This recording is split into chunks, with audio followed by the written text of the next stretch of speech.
and also become a champion of social welfareism. He's thanked my Ladki Behnas for the trust they've reposed in him. So he has carved out a new profile for himself as a leader of the future. Right. Now, and he's accessible, he's helpful, he's doled out money, he's very generous with giving money, I'm told. So smaller number with Uddhav Thackeray, Eknath Shinde with not only numbers, ground support, people support, as well as power. Nisha, does this mean that these smaller numbers can even shift? That's the point I'm making. It will be more attractive for the smaller numbers to split and break and go there rather than for those in power to move to no power. In days to come, we may see further consolidation. Erosion in their ranks, and this may also happen to the NCP. Yeah. As long as Sharad Pawar is alive, there are people there who are very loyal to him. And I would also say, Sharad Pawar had said to me during the Lok Sabha campaign that regional parties like his would very soon merge with the Congress, associate more closely with the Congress. Now, is that something that may be on the table for him? There's a very famous interview of Nirja Chaudhary. You know, it's a very interesting thing. Maybe that's the only way for him to survive. I mean, because Ajit Pawar, solution to, and because Ajit Pawar now has established himself, he is at least in the state politics, he has taken the mantle away from Sharad Pawar, whether after the results of the Lok Sabha, at least in Delhi politics, they have an upper hand, but in the state politics, it's Ajit Pawar who established himself. And he could also devour the party. Absolutely. So possibly the only safeguard is to try and align with the Congress party and see a way forward. These are very important questions. Do that when the Congress is, not feeling very great or strong. But Sharad Pawar is 84. But he is probably the real Chanakya of politics in India today who understands the system. Like people steeped in politics. Can he bring together elements of India closer together? Possibly facilitate other parties also merging in the Congress to strengthen the opposition. And he played a pivotal role in this. Also, like people steeped in politics always say. I'm sorry. We have been told we have to take a break at this moment completely. We're slipping into a very short break. We'll keep coming back with very, fantastic insights that we have at this moment. Stay tuned. We are coming back on this 360-degree coverage of the last election result day of 2024.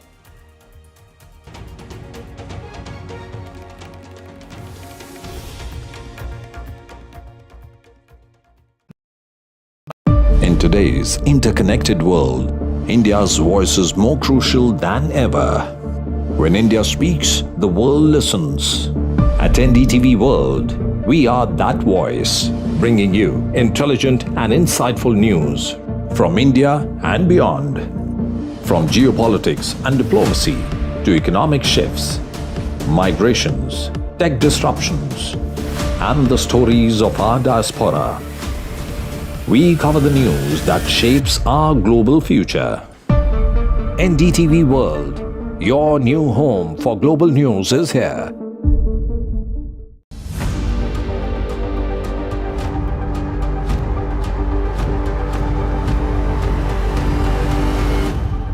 This week on India Ascends.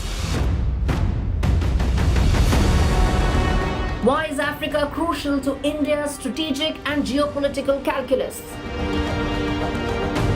Will COP29 address climate catastrophes, or will the deadlock in negotiations hurt global climate goals?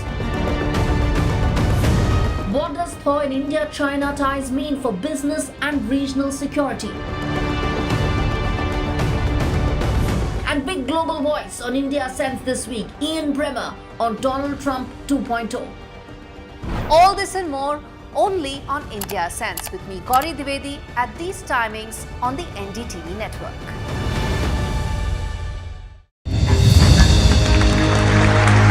I now request the Honorable Prime Minister to launch NDTV World and address the summit.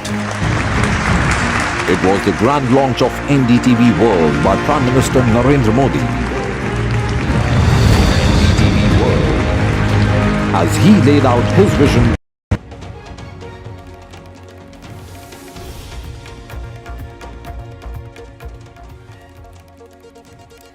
Good afternoon, everyone. The Mahayuti seems all poised for a comfortable victory. In fact, a sweep in the state of Maharashtra, a state that's known for being so restive. It's a state that has seen 3 chief ministers in the last 5 years and also 4 deputy chief ministers, multiple wards for symbols and name. But of course, there's some sense of clarity that's coming in now. The BJP out there putting on its best performance. Remember, Devendra Fadnavis, the first BJP chief minister of Maharashtra, is at the center of all of this celebration. Also because in Vidarbha, 62 seats, the BJP has put on a remarkable performance. Also in direct contest with the Congress has failed to make a mark. Also with regard to Sharad Pawar-led NCP versus NCP led by Ajit Pawar. It's the Ajit Pawar faction that has managed to get 80% of the seats. And in Shiv Sena, that's led by UBT versus Shiv Sena led by Eknath Shinde, it's the Shinde faction that has surged ahead. That's right. And the celebrations, of course, have erupted in the NDA camp. You can see on your screens right now, Eknath Shinde there holding up the victory sign. We've also seen Devendra Fadnavis there, being congratulated. Of course, congratulatory messages have also gone from the BJP High Command to all the 3 top leaders in the NDA in Maharashtra. Their celebrations have already begun. Of course, there is this tough question about whether or not Eknath Shinde will be retained as the Chief Minister of Maharashtra or not. These are some of the aspects that we'll discuss along with our panel of experts, as well as go across to our ground reporters there. But first, let's take a look at the top headlines. Celebrations erupt as NDA is all set to sweep elections in Maharashtra. BJP wave stuns Mahavikas Aghadi.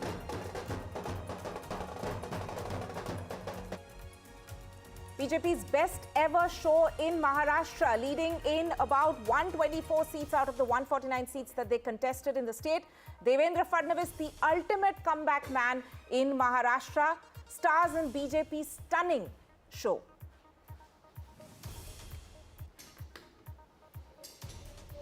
Home Minister Amit Shah congratulates Mahayuti leaders. The Home Minister has spoken on the phone to Eknath Shinde and also Devendra Fadnavis. He has also spoken to Ajit Pawar. Big win for India bloc in Jharkhand as voters reject NDA's infiltrators campaign. Hemant Soren defies anti-incumbency, set to win another term in the state.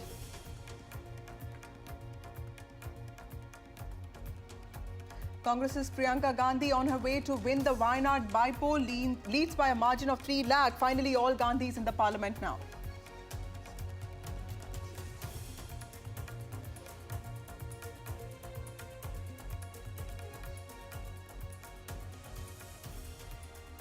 Right, and we are, of course, looking at the battleground state of Maharashtra first, as we have, in fact, seen BJP scoring their biggest ever victory win in a way in the state. But it's the NDA camp which is, of course, celebrating over there. All the 3 parties over there of Shiv Sena as well as the NCP doing remarkably well in order to get this stunning victory by the NDA.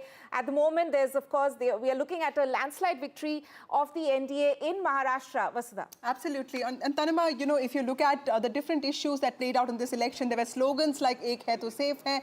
There was also batenge to katenge. But at the same time, there was a lot of social engineering attempt that the BJP put in. In fact, Bhupendra Yadav, Ashwini Vaishnav, the in-charges from the BJP side, had this whole mandate to ensure that the OBC castes are with them. They also tried uniting the Marathas and also going to Dalit bastis to ensure that the Congress's narrative that the constitution can be changed is something that is worked upon. So a lot of corrective actions is what the BJP took.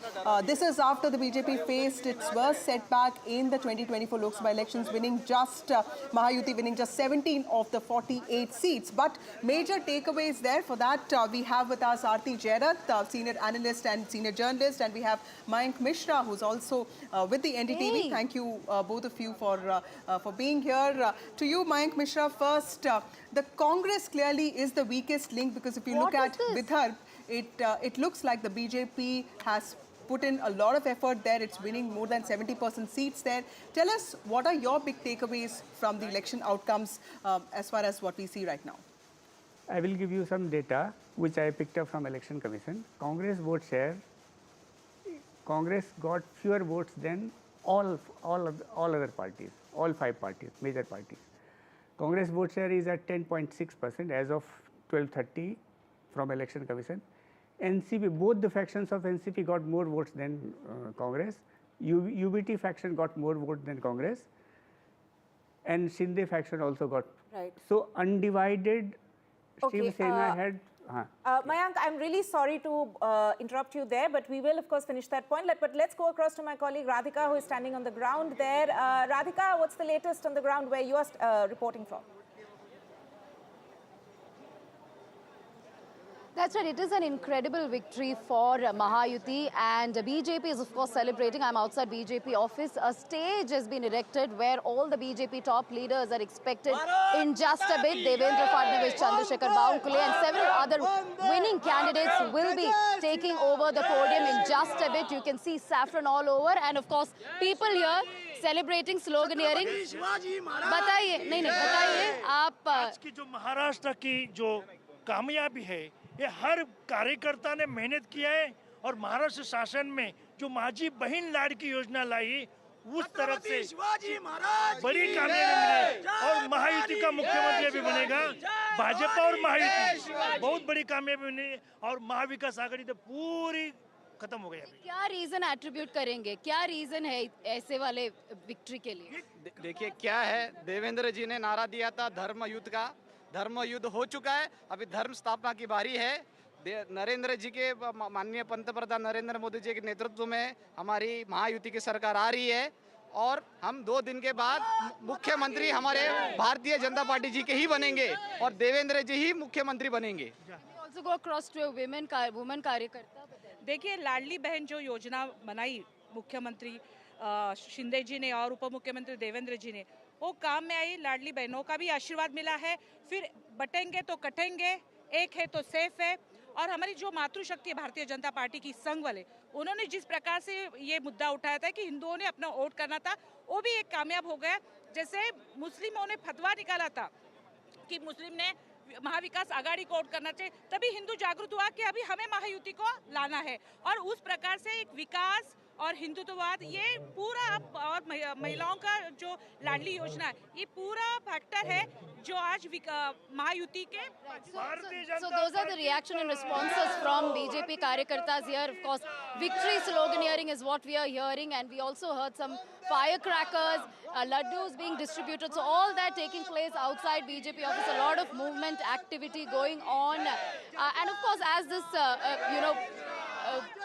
this particular person was in fact commenting, it is the development factor as well as women's schemes that seems to have worked well as far as Mahayuti, particularly BJP and Shinde Sena are concerned.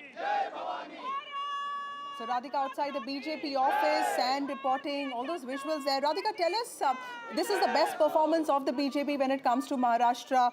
And of course, the party is leading in more than 129 seats. Tell us what is the demand of the BJP workers? The Prime Minister is also expected in the BJP headquarters today evening. There will of course be a lot of meetings today.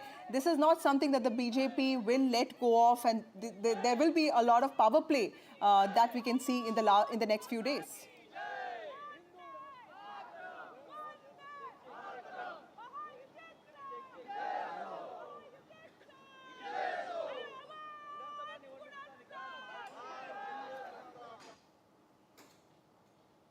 But as I was saying before, 2019 and 2024 are starkly different, and we couldn't really predict the results this time. We thought it would be a hung assembly. Some of them did predict Mahayuti win and some did predict MDA win, but did not predict a landslide victory of this kind. That is something that was unexpected even for leaders within Mahayuti. They did say a number of 170, 180. As far as MDA was concerned, they were speaking about numbers ranging from 160 to 170. But about 200 was something that even pollsters perhaps did not predict as far as Mahayuti's performance is concerned. And all this, just a couple of months after the Lok Sabha elections saw a defeat of sorts as far as Mahayuti is concerned. And we saw what happened to Devendra Fadnavis. Soon after Lok Sabha defeat, Devendra Fadnavis decided to resign as the Deputy Chief Minister. He wanted to concentrate on strengthening the organizational structure of the BJP and Obviously, his resignation was not considered by the BJP top brass, but he continued to work for the organizational structure. And this time around, what was different from Lok Sabha is that, of course, there are unlikely alliances, unlikely parties within Mahayuti as well as within MVA. During Lok Sabha, there were a lot of disputes, bickering over seats, candidates. BJP as well as Shinde Sena announced candidates and seats in the last minute. That really cost them dear. Constitutional narrative by the Congress, that cost them dear. But this time they made sure that those narratives did not adversely impact Mahayuti, one. And secondly, they made sure that the candidate selection, the meetings, all of them happen in a very structured way and much before the election. So they were very careful in terms of planning for these elections, and certainly the campaigns and all the schemes seem to have worked wonderfully well as far as BJP, Shinde Sena and Ajit Pawar NCP are concerned. Right. Thank you, Radhika. We'll keep coming back to you. Joyce, celebrations happening there at the BJP headquarters. We also have GVL Narasimha Rao from the BJP joining us.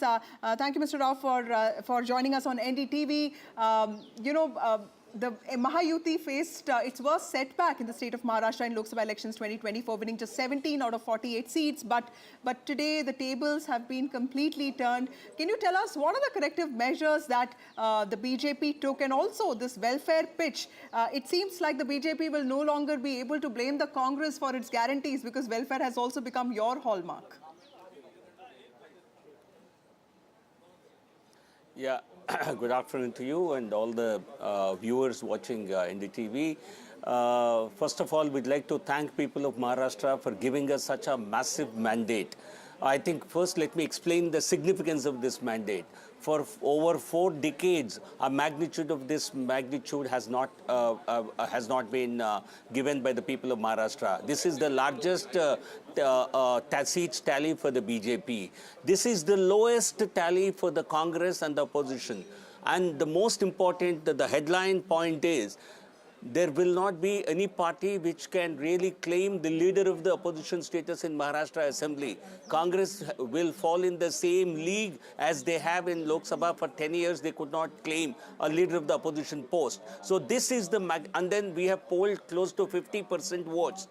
Last time when we won the mandate in 2019 with Shiv Sena, we polled only 42%. Together this time we polled 50%.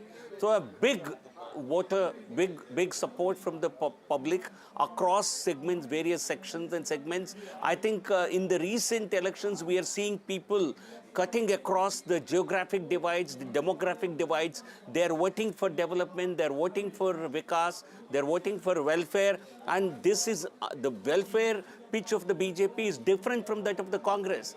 Because for Congress, welfare is deceit. They have only been making empty promises. They have done that. They have won elections in Karnataka, Telangana, Himachal, making such promises which they never fulfilled.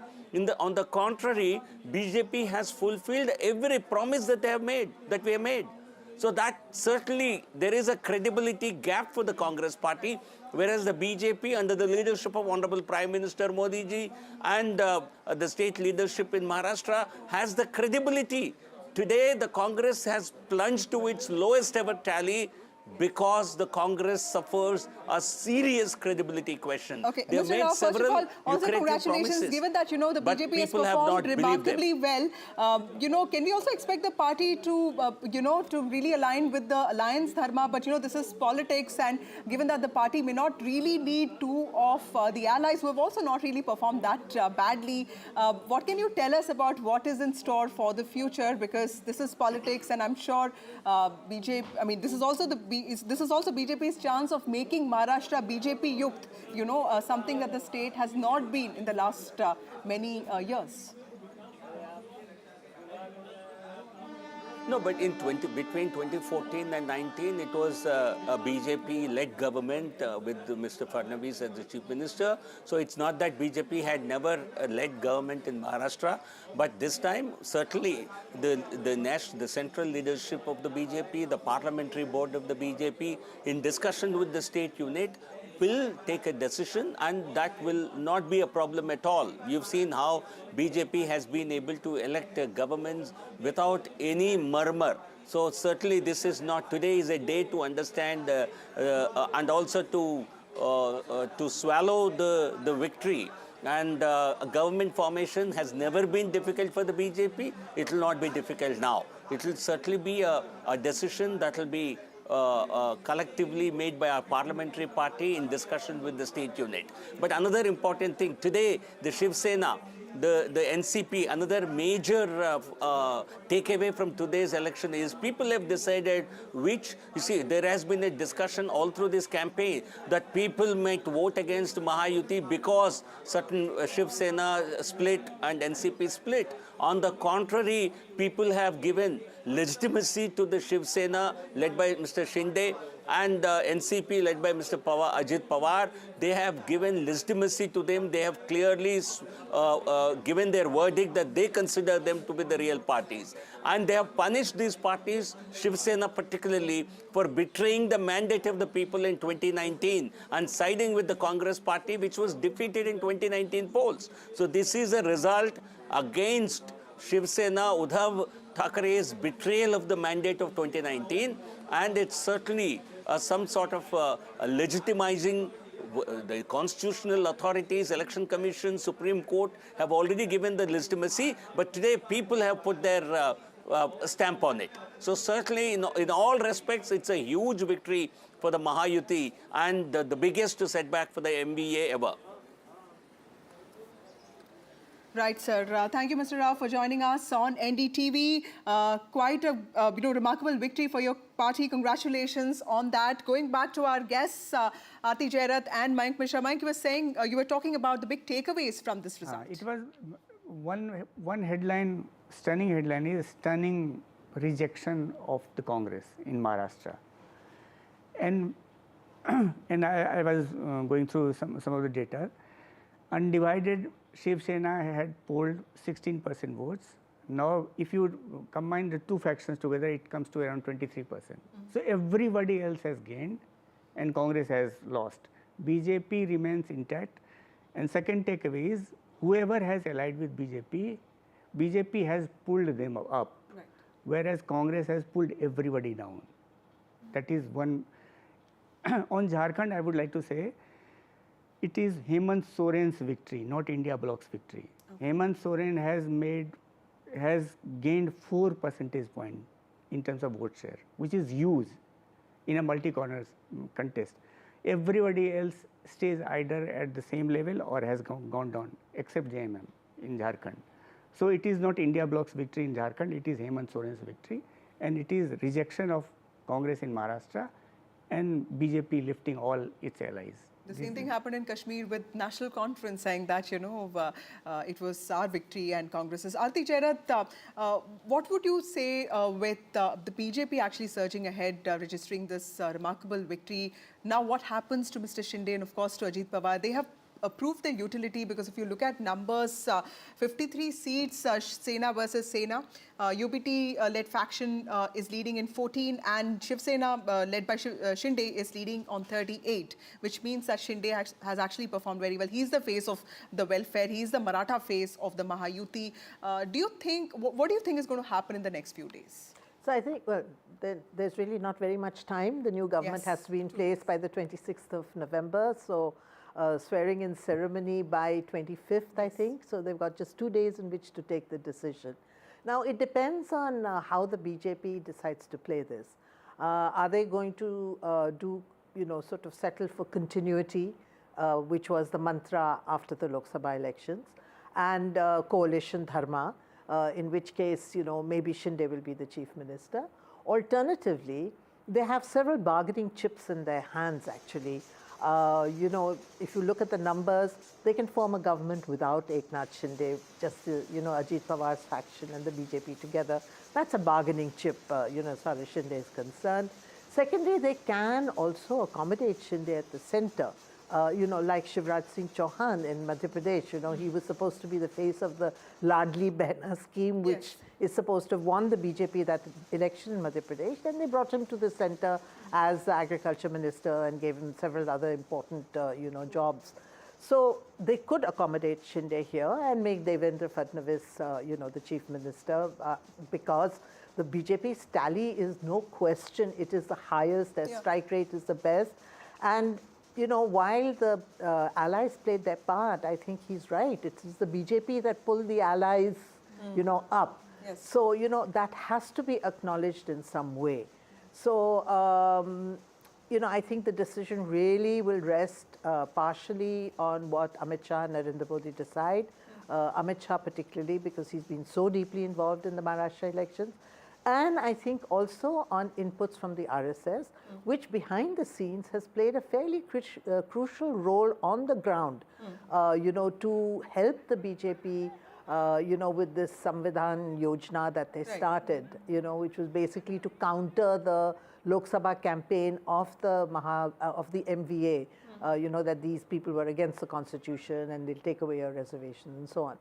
So, but, you know, as I said, they don't have much time. So, you know, we will see a decision very soon. So hopefully none of those midnight dramas that we saw last time. And the results are also interesting because, you know, the satraps or regional leaders seem to have really done well regardless of, you know, whichever party they come from, although most of them are from the BJP or Shinde-led Shiv Sena. And Jayant Patil, who is from NCP-CP, you know, one of those tallest leaders. Dilip Valse Patil, somebody who worked very closely with Sharad Pawar. And Sharad Pawar, you know, like emotively campaigned against him. He is winning this time, this time from Ammegaon. So clearly, you know, a lot of it is also...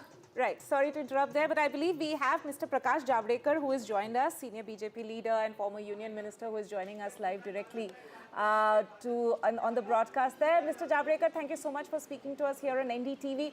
You know, the big question, of course, congratulations, of course, on the decisive victory that BJP is seeing in Maharashtra and, of course, the NDA alliance in total.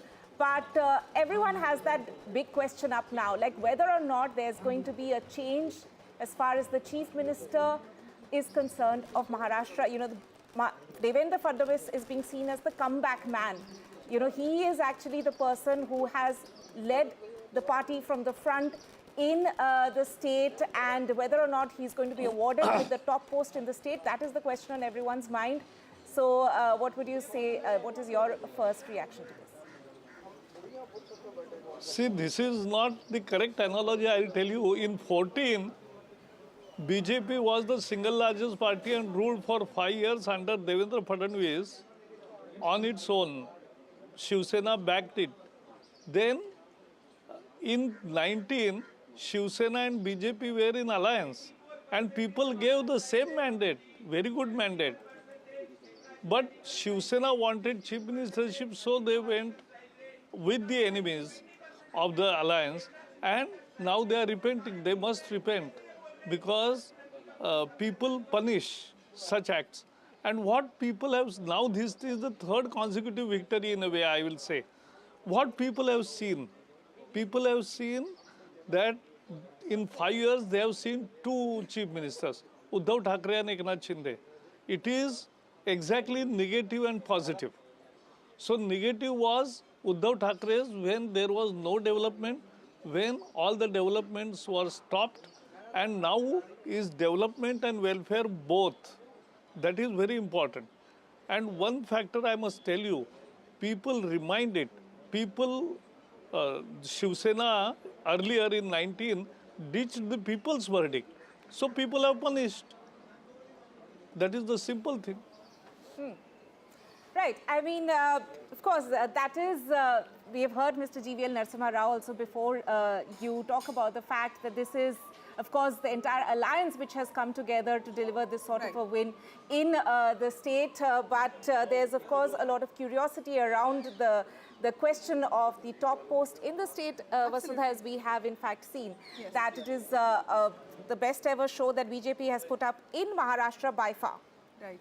Mr. Javadekar, also one question for you, sir. There was a lot of emphasis on Karyakarta ka josh ya morale, you know, because there was a belief, there was an understanding that in 2024 Lok Sabha elections, a lot of Karyakartas, a lot of workers, in fact, also those with the RSS did not really come out. That also led to the kind of results that we saw. What did you change with respect to working with party? Because this time, all BJP leaders were very clear that though Eknath Shinde was being projected as the leader of the alliance, it was very clear that that's something that will be decided later. Was that also a strategy to ensure that every party brings out its supporters and workers in huge strength? strategy apart, but fact is that BJP is a 24/7 party.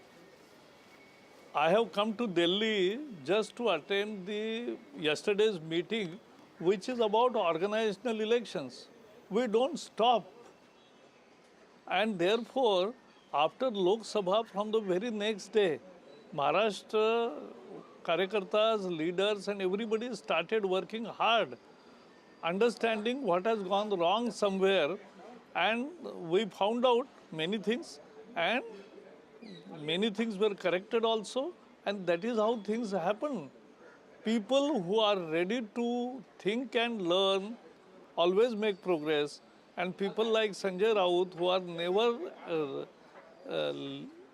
are ready to think again, introspect, or accept the mandate, will always be on the wrong side of the things. Thank you for joining us on this very important day. Also, congratulations on your party's victory. Also, apart from Maharashtra and Jharkhand, there were 42 bypolls that were held across the country. We will take you to one of them. Gurpreet joins us. Gurpreet, important bypolls that took place in Punjab, specifically the prestige seat of Gidarbaha, which saw the battle between Amrita Waring, the wife of Raja Waring, the state president of the Congress party, versus Manpreet Badal, the former finance minister of Punjab. He had actually taken a break of sorts from politics, and this is a comeback of sorts. Tell us what is happening there and also the significance of these bypolls.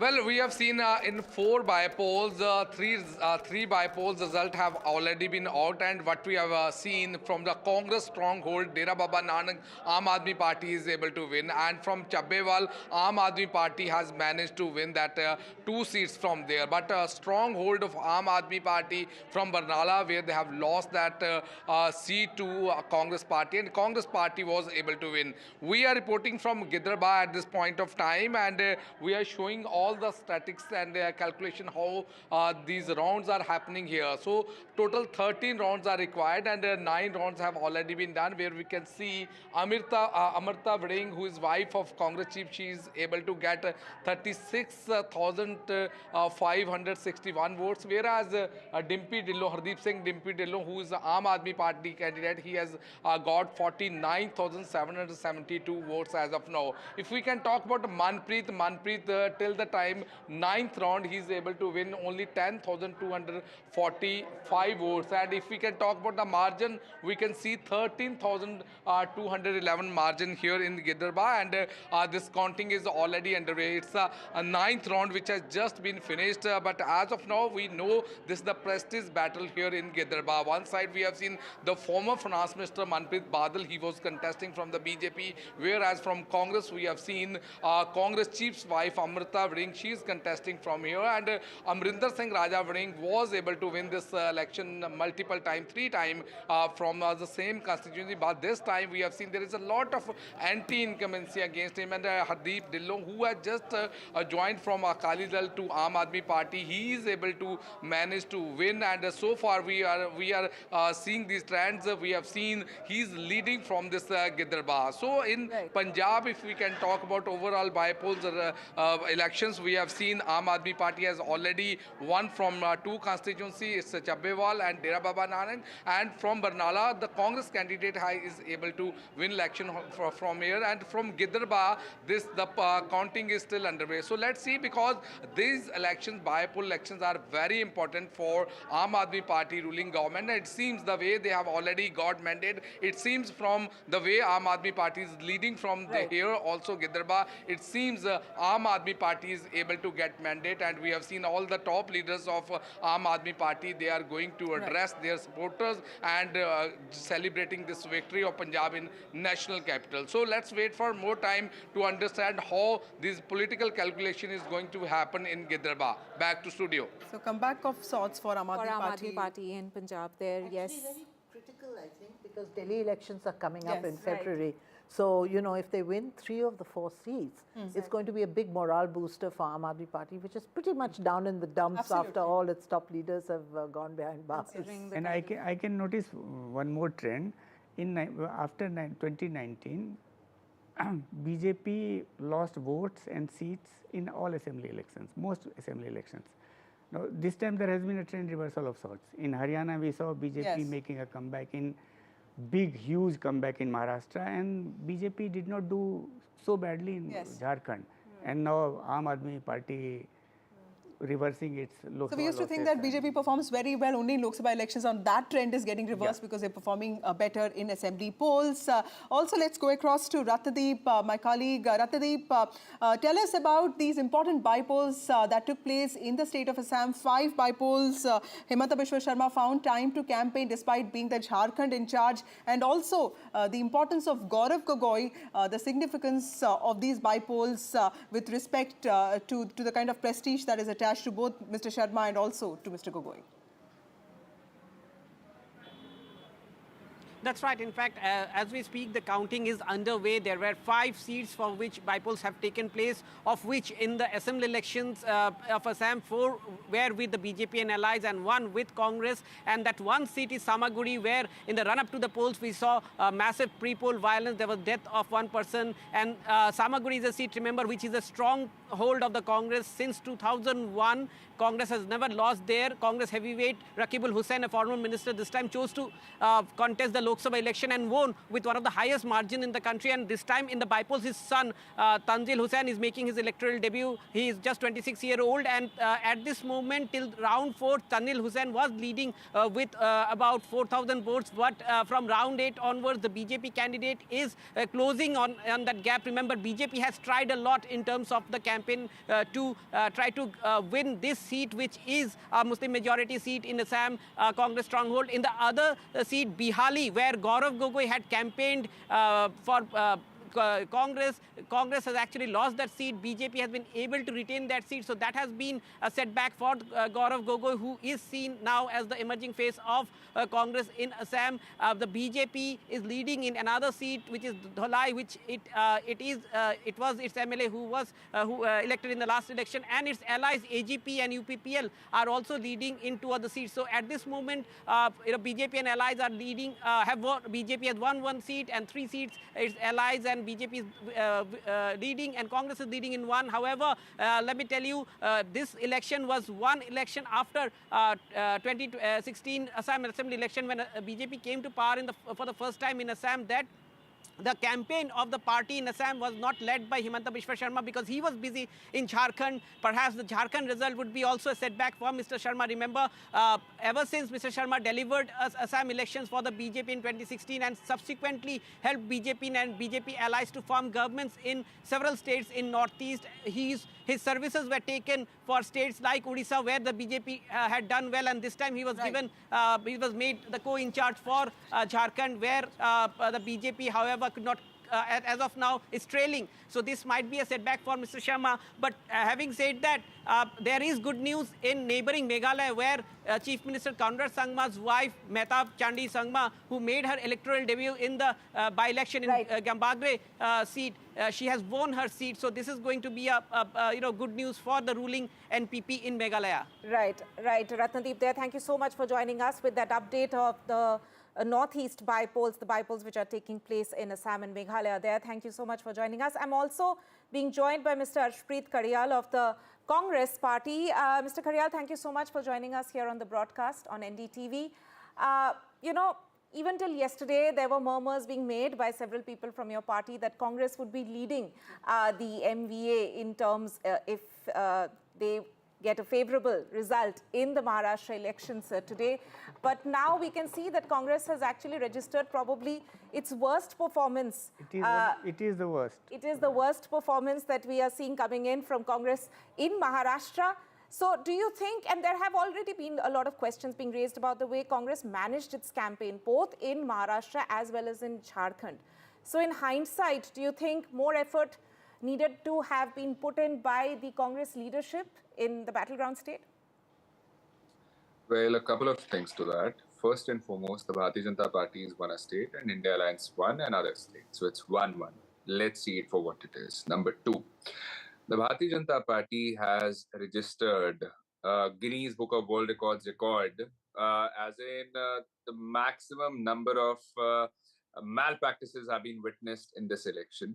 We all saw how the General Secretary of the Bharatiya Janata Party, if there's a BJP spokesperson here, he should tell us, was Mr. Vinod Tavade caught on camera influencing votes, distributing money, or was he not? Number two, the Operation Lotuses that have taken place under the BJP regime, everybody's witnessed that. Number three, the misusage of the agencies, whether it be the IT, the ED, the CBI. We've all seen how the arm twisting happened and how all the complaints that went vis-a-vis the violation of the Model Code of Conduct, all of them went unaddressed. We did not get any substantial action taken against any BJP leaders that were violating it, and these things have been caught on camera. Despite that, there's been no action. Number one. Number two, it's very important for the Bharatiya Janata Party, if there's a BJP spokesperson, to tell, could you please enlist 5 things that the BJP has done in the last couple of years, the Mahayuti has done in the last couple of years in Maharashtra? 5 things they could not tell. I've been asking spokespersons of the BJP and they could not enlist 5 things. And number two, Ashpreet, now that they're back-to-back defeats both in Haryana, then Maharashtra, and of course even in Punjab, which is where you come from, it's the Aam Aadmi Party that's surging ahead in 3 seats. Congress, of course, is leading in 1. Don't you think all of this is, in a way, sort of really problematic for the party and for its workers? Not really. See, winning and losing is a part and parcel of the game. What matters is the people's work should be done. And the question here is, will the 15 lakhs be given? Will the 2 crore jobs a year that the BJP promised would be given? Will the doubling of farmers' income by 2022, which was supposed to happen 2 years ago, will happen now? Will the inflation decrease? The diesel, petrol, dal, dahi, doodh, paneer and whatnot, will the prices come down? Will the rupee be better as compared to the value it has against the dollar? All these things are what is what matters to the people of India. Winning and losing of a political party is irrelevant to the people. They want their work done. They want to be able to sustain themselves. They want good governance. And the BJP has not been able to do that. The question is, now that you have won this, now that you've won Maharashtra, will you be doing the promises you made a couple of years ago? Because you made new promises. Number two, you talked of Haryana. In Haryana, the vote percentage was 39%. And if the Bharatiya Janata Party had won Haryana, at the same time, India Alliance had won Jammu and Kashmir. If this time the Bharatiya Janata Party has won Maharashtra, India Alliance has won Jharkhand.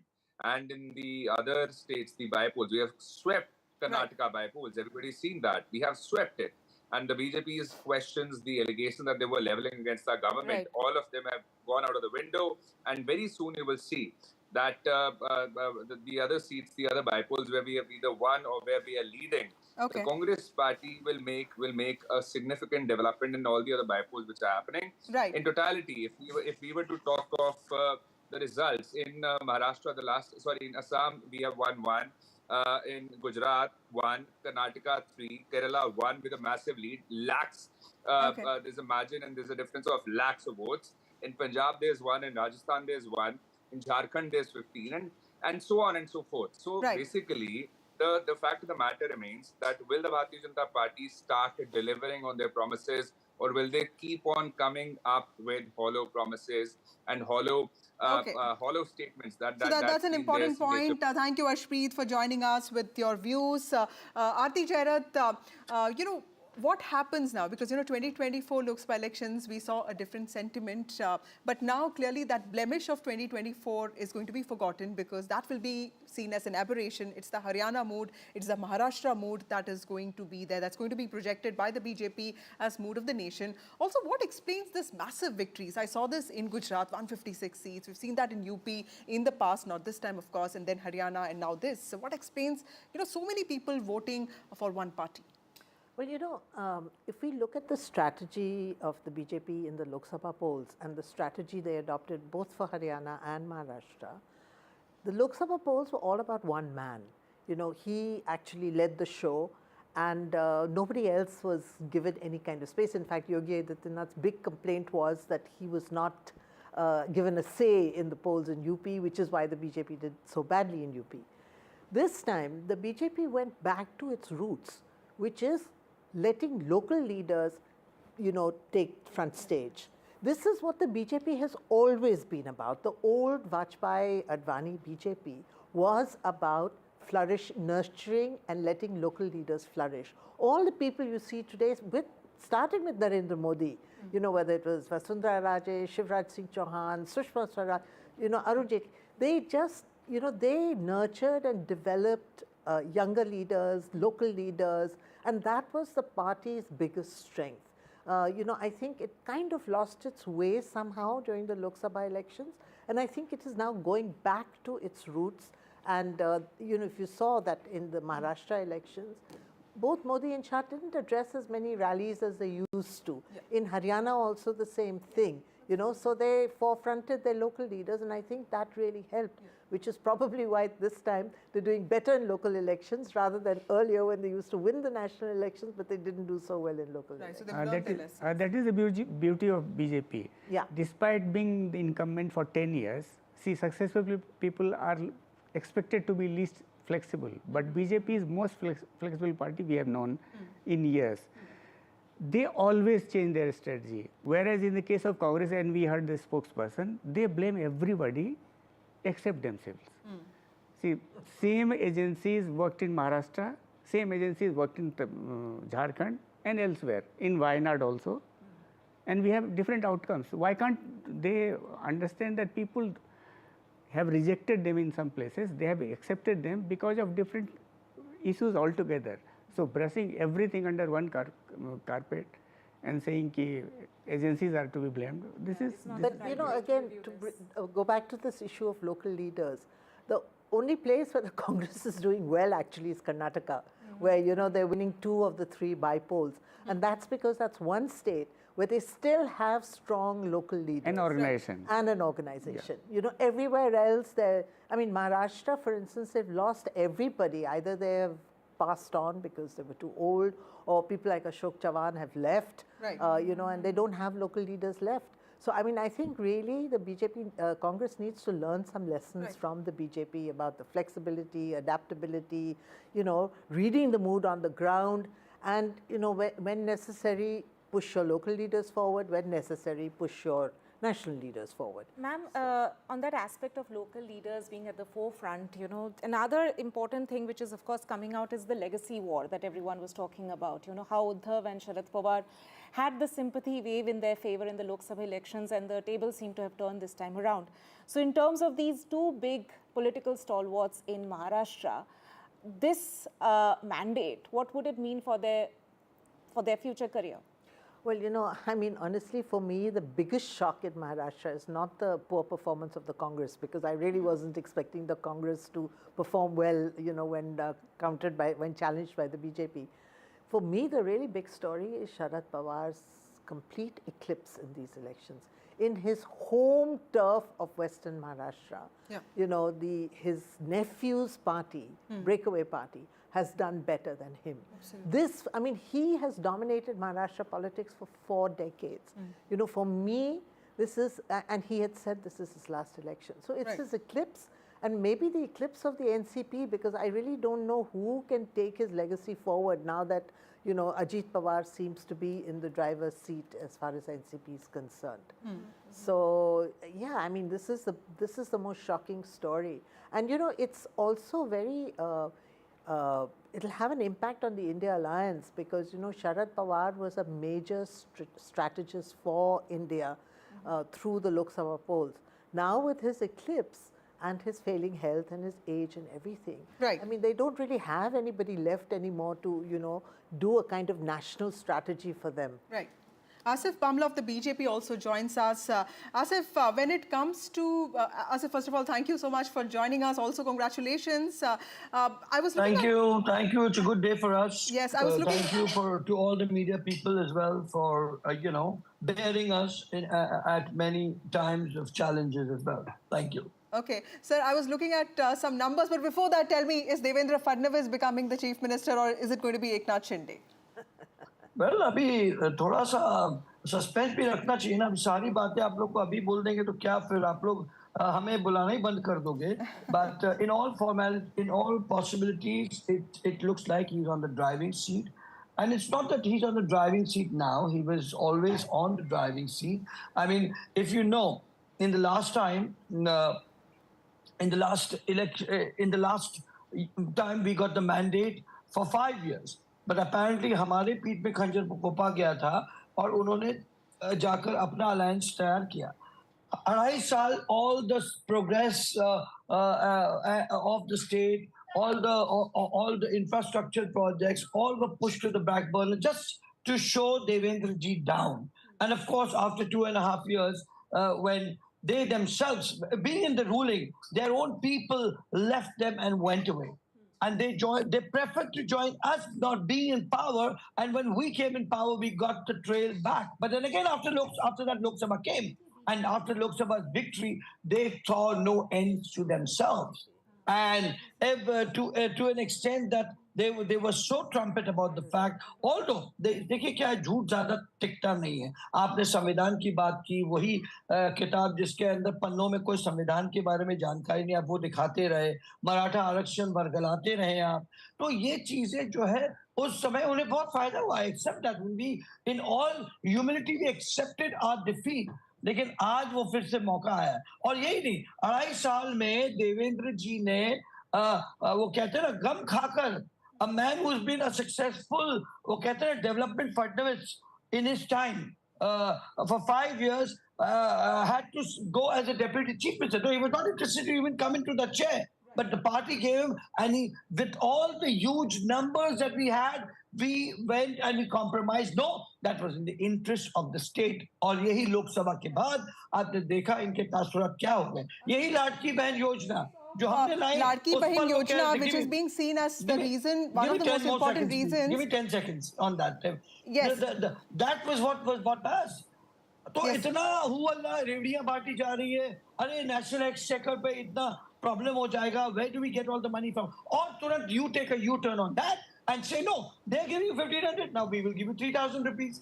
Right. So तब national exchequer पे भार नहीं होगा, state exchequer. Right. So Asif ji, valid point there, but देखिए, you know, ये जो लाडकी बहन योजना थी, you know, which is being seen as one of the reasons for your win, उसका जो face था, the face of that was also Eknath Shinde. आपको लगता है कि, you know, the Mahayuti alliance will also remain collective, you know, और सबकी utility जो है will be taken into account when decisions of the government, you know, are being taken, and also उसमें भी you don't have too much time because the government has to be in place by the 26th.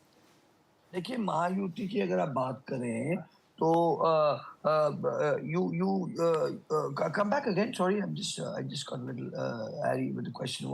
I'm saying that the face about Eknath Shinde. Yes, of course, we are all together. Eknath ji ho, hum ho. We are not like the Shiv Sena. आपस में उनके ही अगर आप देखो तो परिणीति शिंदे के वहाँ शिव सेना के लोग उनके बैनर फाड़ रहे हैं। तो ये भूमिका हमारे तीनों लाइन में, though we had a lot of differences also, but we never had a situation like that. And let me tell you, लाडकी बहन का संकल्प था मध्य प्रदेश से भारतीय जनता पार्टी का एक कामयाब you know कैंपेन रहा, जिसका एंड रीच लोगों को रहना जरूरी है। आप स्कीम्स बहुत लाते हो, लेकिन it doesn't reach to the end person. If you see, all the mahilas had a smile on the face when they went to the election. I remember in Bandra Stay when we went for the campaigning of Ashish Shelar ji, महिलाएं कहती थी अबे आप क्यों आ रहे हो हमारे दरवाजे पे? आपने अपना काम कर दिया, अब हमें अपना काम करने दीजिए, हम आपको दिखलाएंगे। और आज उन्होंने चमत्कार दिखाया। You know that's why it's women's first, and I'm happy that you are interviewing us and you are there on heading this debate also. So this is the Ladki Behan charm and the charisma that was well crafted. And not only that, we also understood the mood on the ground. You know, we didn't live in the denial, which of course Mahavikas Aghadi lived in, like a Sanjay Raut coming in the morning and blabbering, you know, from all the worst things. We said, हमें तो party से भी आदेश दिया गया था कि भाई as a spokes person आपने संयमता बरतनी चाहिए, आपने ये नहीं कहना कि कौन सीएम बनेगा। दैट्स ऑन, हमें महाराष्ट्र चाहिए, महाराष्ट्र की प्रगति और उन्नति चाहिए। सीएम अभी जो भी हो वो आला कमान और पार्लियामेंट्री वोट तय करे। सर ये बताइए, चीफ मिनिस्टर के नाम पे सस्पेंस रखा जाए, आपको जब होगा सुविधा, लेकिन ये अरेंजमेंट है कि एक चीफ मिनिस्टर और 2 डेप्यूटी चीफ मिनिस्टर, ये अरेंजमेंट रहेगा इस बार मैंडेट एकदम से इस मैंडेट के बाद? देखिए आज का दिन तो बहुत ही खुशी का दिन है, तो हम बड़े खुश मिजाज हैं और आगे क्या होगा वो कोई इतना अहमियत रखेगा जरूर कल के बाद, लेकिन आज तो मैं स्वयं पार्टी ऑफिस जा रहा हूँ 4 बजे। देवेंद्र जी आ रहे वहाँ, तो बड़ा जोश खरोश और जोश उल्लास से हम आज के दिन को, क्योंकि मेहनत भी इतनी लगी हम सबकी। देखिए हमने जो है वो कहते हैं ना, जब हम हारते हैं तो हम इंट्रोस्पेक्शन करते हैं। लोकसभा में हमारी जो हार थी उसका हमें बड़ा खेद और दुख रहा, और हमने यातायात उस पर हर दिन काम किया। और देखिए आप, युवा हो, महिला हो, अपना किसान हो, लाभार्थी हो, सबको हमने साथ लेकर चलने का एक प्रण लिया कि नहीं, ऐसा कोई, we didn't leave any stone unturned to reach to a magic figure. Absolutely, Asif Bamla ji, thank you so much for joining us. That is the blessings that the blessings that Maharashtra, my Ladki Behna, and all of us given us in this form of coming back to power. Thank you. Yes. Right, that was Asif Bamla there of the BJP, of course. Let's also turn our focus to one of the states which saw very crucial bypolls taking place, and that is, of course, the state of Uttar Pradesh, in which the BJP seems to have stolen a march ahead of the Samajwadi Party. And I have my colleague Ranbir, who is standing by to give us the latest. So, Ranbir, it's the BJP which is leading in in most of the 9 constituencies which had in fact had the bypolls earlier this week. Yes. BJP is leading on 7 seats out of 9, and 2 Samajwadi Party is winning 2, Karhal and Sisamau of Kanpur. So the ratio between BJP and Samajwadi Party is 7:2, and that ratio is expected because exit poll says that the situation is that BJP can win 6 to 7 seats, and today after the trends we can say that BJP is in condition to win at least 7 seats out of 9. So it's a setback for Samajwadi Party because in 2022 Samajwadi Party won 4 out of these 9 seats, and this time it shrinks to 2. So the number, one is Karhal, from where Akhilesh Yadav was MLA in 2022, but now it's time for Tej Pratap Yadav, who is winning from Karhal seat, and another one is Sisamau of Kanpur, where Naseem Solanki, she has almost won that seat by around 8,500 votes. And rest of the 7 seats, including Ghaziabad, Khair, Kundarki. And the most interesting one is Kundarki because at least 65% voters are Muslim community, and BJP is winning that seat by at least margin of more than 90,000. So that is very interesting seat. And if we talk about Majhwa, if we talk about Katehri, if we talk about Phulpur, all these seats, BJP is in a condition to win these seats. So the ratio between BJP and Samajwadi Party is 7:2, and that's a setback for obviously for Samajwadi Party. So the bypolls of UP being seen as a semi-finals before the 2027 assembly polls, also seen as a test of the sentiment that existed in UP, where the BJP faced a setback in 2024 Lok Sabha elections, to know if that sentiment actually existed, because that's when Sapa, Samajwadi Party, got 39 seats, reducing the BJP to 31 seats, so clearly 27 seats. So clearly this was an important set of elections. Also in Maharashtra, like we know, while the BJP and the Mahayuti focused a lot on micromanagement, there was also a trend. There were also many leaders, top leaders, addressing public rallies in various parts of the states, very strategically designed program, in which what we understand is that the Prime Minister Narendra Modi addressed around 11 rallies, and in which the strike rate has been 82, which is where the Mahayuti has won about 9 out of 11 seats that he addressed. And so the strike rate is around 82%. For Rahul Gandhi, he addressed around 7 rallies, in which the Maha Vikas Aghadi has won 1 seat, which means the strike rate is around 14%. Right. And let's also take a look at other leaders there. JP Nadda there's 3 out of 3, which means in all the areas that he campaigned, BJP has in fact won all the 3 seats where JP Nadda campaigned, the BJP president there. Also, let's take a look at Amit Shah's strike rate, 93%, which means out of the 15 seats, the regions that Amit Shah campaigned, BJP has managed to win 14 out of those 15 seats. And Amit Shah was the BJP leader who addressed the maximum rallies because he had taken this as a personal project for himself, both Haryana and Maharashtra.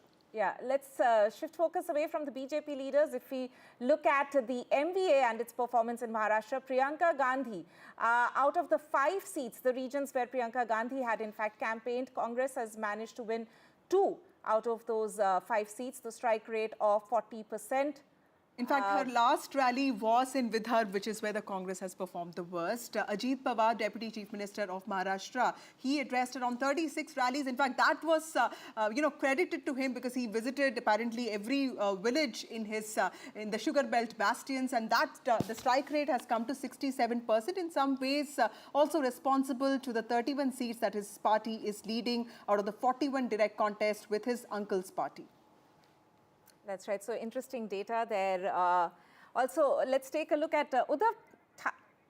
Right, we'll have to cut across live now to Uttar Pradesh, where Dimple Yadav is speaking. अभी हम सफाई में है करहल में जिस तरह से शुरू से ही बढ़त बनाए हुए थे क्या लगता है कि क्योंकि 27 का एक तरीके से सेमीफाइनल इस तरह से माना जा रहा है कि आगे देखा जाए नहीं अच्छा है क्योंकि जहां यहाँ पे प्रशासन ने और जहां भारतीय जनता पार्टी के लोगों को खुली छूट दी गई कि मतदान के दिन वो घूमें और बाहर से भी दूसरी विधानसभा से भी लोग आके गाड़ियों में यहाँ घूम रहे थे और जहाँ 3 या 4 गाड़ी चलने की अनुमति होती है वहाँ पे 10-10 गाड़ियाँ लेके लोग चल रहे थे और जिस प्रकार से पूरा माहौल रहा उसके बावजूद भी समाजवादी पार्टी का जो परफॉर्मेंस रहा है वो सही रहा है। लगता है अभी और सीटें आ सकती हैं, कई राउंड बाकी। हाँ, मैं समझती हूँ कि हम लोग अनुमान लगा रहे हैं कि 4 सीटों पे हम लोग अभी भी जीत सकते हैं। Thank you so much. Right, so Dimple Yadav there alleging that the BJP had a free hand. In fact, also suggesting that it's the UP police's role that was instrumental in BJP actually leading in 7 out of 9 seats. Remember, 5 of those seats were won by the Samajwadi Party earlier. Those are details about the bypolls that were held across the country. But of course, all eyes are on Maharashtra and Jharkhand, even as Mahayuti in Maharashtra is all poised for a comfortable victory. A sweep, never seen sweep before in the state of Maharashtra, even as Hemant Soren is all likely to come back as the Chief Minister of Jharkhand. Right, and at this moment we'll head into a short break, but Ankit Tyagi coming up on the other side. Stay tuned.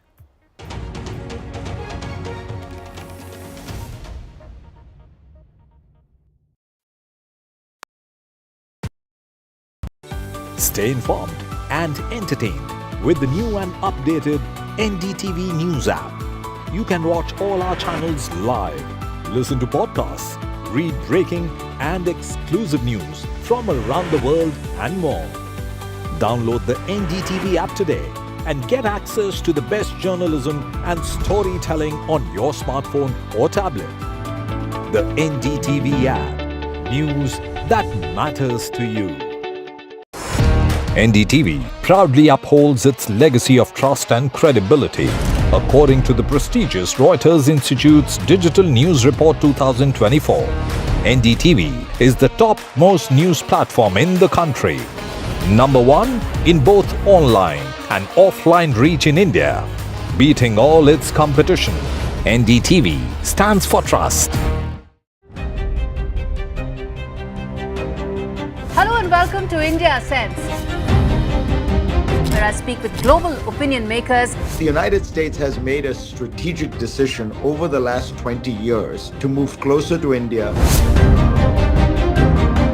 So a $7 trillion economy seems a perfectly conceivable number. If you want to be a national party, it's that you sort of accept the way the world is rather than want to endlessly hark back to how it was.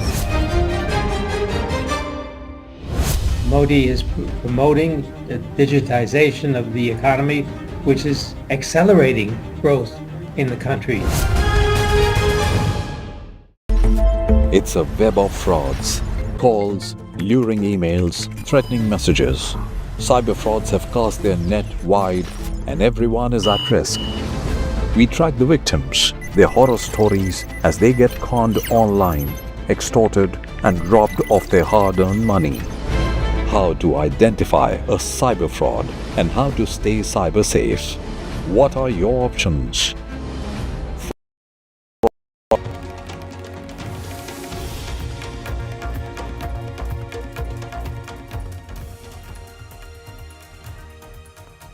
Hello and welcome to NDTV, our continuous coverage of the last election result day of 2024. And how has this day turned out to be? A massive landslide, something that we have not seen in Maharashtra probably since 1995.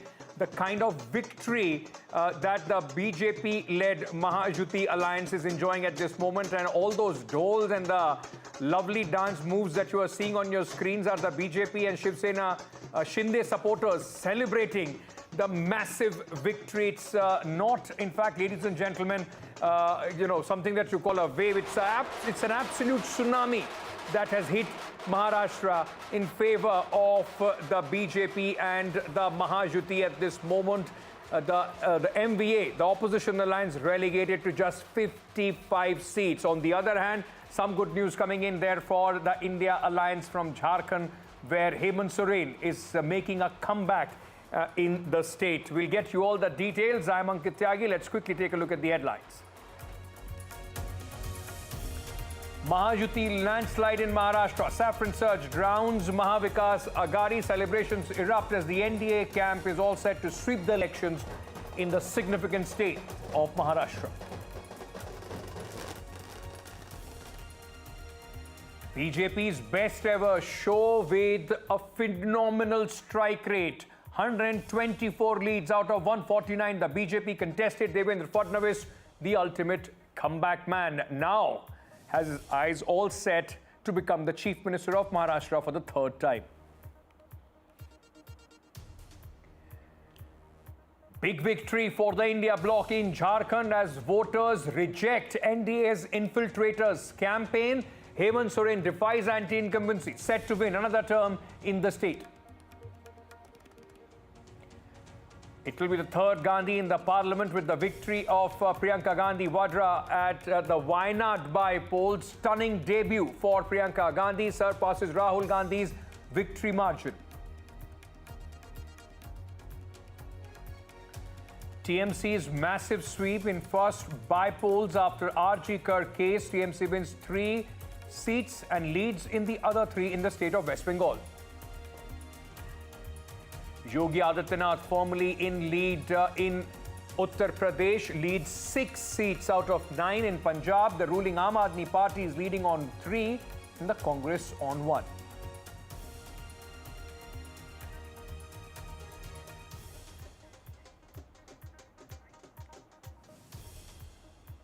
Ladies and gentlemen, the most significant state of Maharashtra has fallen to the BJP. The incumbents are coming back, and with this, a lot of questions that were being asked about who's the real Shiv Sena, who's the real NCP, probably these elections have answered those questions. But what a turnaround has this been in the state of Maharashtra in just 5 months from 2024 Lok Sabha election, where the BJP was stunned by the margin of the victory of the opposition alliance and possibly went back to the drawing board. And then, of course, the Ladki Behan Yojana coming in and making sure that the Bharatiya Janata Party is home in style, romping home in style, with Devendra Fadnavis now, in fact, eyeing a third term as the Chief Minister. I mean, these visuals are of celebrations across, in fact, in the state of Maharashtra, where the BJP has won, even in areas where the Bharatiya Janata Party traditionally found itself on a weaker wicket.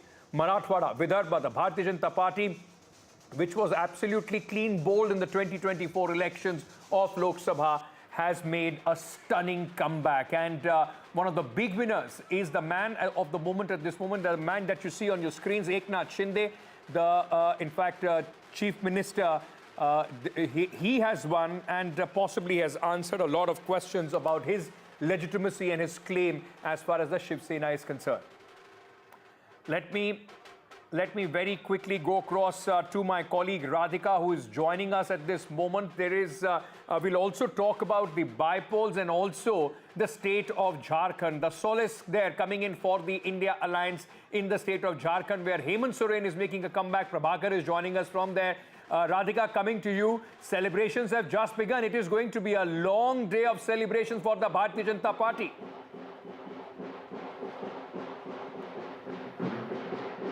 Okay, I'm not able to hear your question, but I can show you the scenes around. It is very, very loud here, but certainly celebratory. In fact, celebrations are peaking outside BJP office. As you can see, doors and drums. People are dancing all around. There is saffron wave throughout outside the BJP office here. Top leaders have already started coming in there inside holding meetings. After some time, we'll see Devendra Fadnavis also holding a press conference. We know for a fact that at Varsha, there is going to be a joint press conference of Chief Minister Eknath Shinde as well as Devendra Fadnavis and Ajit Pawar, post which celebrations will turn to BJP office here and multiple activities, celebrations, firecrackers, saffron flag, BJP flag all around. And we've been, speaking to several of the Karyakartas here. Of course, they are ecstatic. Several candidates, leaders have already started coming here. Winning candidates will also be felicitated in a bit. I have some women Karyakartas here. Ma'am, आप बताइए victory के बारे में इतना expect किया था ऐसे margin victory? हम लोगों ने तो एक्सपेक्ट किया था, हमें पता था कि लाड़की बहन हमें साथ देगी और ज़रूर साथ देगी। लाड़की बहन योजना ने बहुत अच्छा काम किया है और हम आगे भी सपोर्ट करेंगे उनको, इसलिए हमें उन्होंने सपोर्ट किया है इस वक्त। क्या factors, what factors work for BJP? बटेंगे तो कटेंगे मुद्दा और लाड़की बहन दोनों ने कमाल कर दिया है। बटेंगे तो कटेंगे campaign as well as Ladki Behan. That's what has worked for the BJP, is what these Karyakarta are telling us.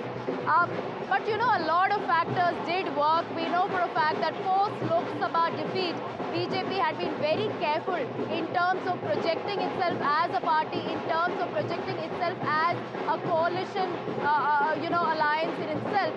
We saw all kinds of schemes being launched, not just Ladki Behan, but multiple other schemes for youth, farmers, senior citizens. And then, of course, the campaigns such as Ek Hai To Safe Hai and so on. Besides that, the development projects, we know for a fact that over the last 6 months especially, there have been multiple infrastructure development projects in Thane, Konkan, especially in Mumbai, be it the coastal road, be it metro. So all that has in a way contributed. Even when we spoke to voters, they just had to speak about the infrastructure development project that has made their lives easy. And of course, Ladki Behan, that has changed the lives of lakhs and lakhs of women, especially in rural parts of Maharashtra. I'm not able to hear you clearly at all. It's very, very loud here. But in a bit from now, all the top leaders of the BJP and, of course, leaders from Mahayuti will be descending to address the media, to celebrate along with winning candidates. And that will happen in just a bit. Of course, this is a landslide victory, no doubt, as far as Mahayuti is concerned. Unprecedented and something that even the BJP or even the Mahayuti did not expect. Absolutely, it's beyond expectations of many. The margin of this victory, 227 plays 56 of the Maha Vikas Aghadi for the Mahayuti.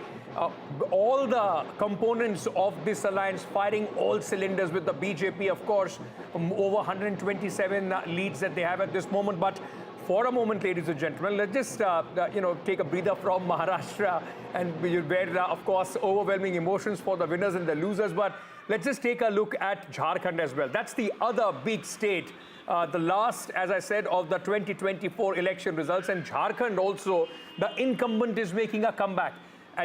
Here also, what we are seeing, out of 81, 55.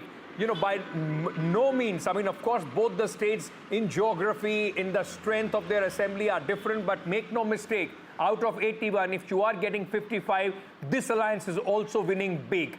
Prabhakar, massive victory there for Hemant Soren-led alliance, and Hemant Soren firmly puts himself in the driving seat. He is, make no mistake about the fact, the biggest tribal leader in this country at this moment. All the sympathy, along with the Maya Saman Yojana, seem to have working for Hemant Soren. Yeah, indeed he is. Indeed, he is one of the tallest tribal leaders, and especially after this victory, he becomes one. He becomes even taller. Remember, he has created a political history of his sort because this is the first time an incumbent government is coming back to power. This is the Chief Minister house. He is the man of the moment. The man himself is parked there. He's parked with the family, and we are just waiting for him to walk out maybe a few hours from now. He's actually waiting for the scores to settle down, and then probably he will be coming face to face with the media. Now, the reasons what actually worked for him on the ground, because we were speculating for last 1 month regarding the Bangladeshi illegal immigration issue, which the BJP was raising time and again. Batoge to Katoge was the narrative by BJP on ground. But whether these things were working for BJP on the ground, we were speculating about it. Now it is clear that it did not work for BJP. BJP was not able to A, dent into the tribal vote bank, B, it was the woman factor which worked in favor of JMM, because they had floated a scheme called Mahayuti Samman Yojana, where the women folks were given 1,000 rupees monthly stipend, and JMM has promised that that stipend would be increased to 2,500 rupees if they are voted back to power, and now they are voted back to power. And most importantly, what the JMM cadres feel on the ground, and even BJP leaders used to concede, that sending Hemant Soren into prison on a corruption charge was a bad decision actually, because that backfired. He was a tribal leader, he was a chief minister, he was an elected chief minister, and BJP people believe the message to the tribals were that it was BJP which was victimizing him and he was sent behind bars. So the BJP was not able to tolerate even one tribal chief minister in the country. And even in the very important Santa Kolan area, where even for Champai Soren, who defected from the JMM, went to the NDA. Even in that point of time, he has not been able to create any impact for the Bharatiya Janata Party. I mean, it just seems that the tribals have formally gone with Hemant Soren. They have accepted him as the leader. Even the defectors have not been able to work for the NDA here. Not really, because Champai Soren, remember, is a localized factor, because we know about him, we talk about him because he became the chief minister here. Otherwise, Champai Soren basically is a leader in the Kolhan region. Now, talking about tribals, see, it's the Shibu Soren who's the tallest tribal leader out here. And remember, Jharkhand is one state where if tribals don't vote for you, you can't ever actually dream of coming to the power. So Shibu Soren is the man actually, and the baton has been handed over to Hemant Soren. Hemant Soren has successfully taken over the baton. So now the Soren family, I would say, is the tallest leader as far as the tribals are concerned, and they still associate themselves with the Soren family, and that has this time again been proven on the ground. Yeah. Thank you, Prabhakar, for joining us with all those details. What a day has this been. It seems for the opposition alliance, 55 is the magic number. Whether they are winning or losing in Maharashtra, they are at 55, and they are losing in Jharkhand, it's 55, where they are winning at this moment. So they are stuck with 55 on this election day. Prabhakar, thanks for joining us. Let me very quickly get a word in from Sam Daniel as well. Sam has been keeping a close eye on Wayanad. Wayanad, Sam, in many ways was a given result. I mean, it was expected that Priyanka Gandhi is going to win, but the margin was something that people were talking about. Massive victory for Priyanka Gandhi, and probably Wayanad is the only place where the Congress put in all their energies more than even Maharashtra or Jharkhand, and the result is there for us to see.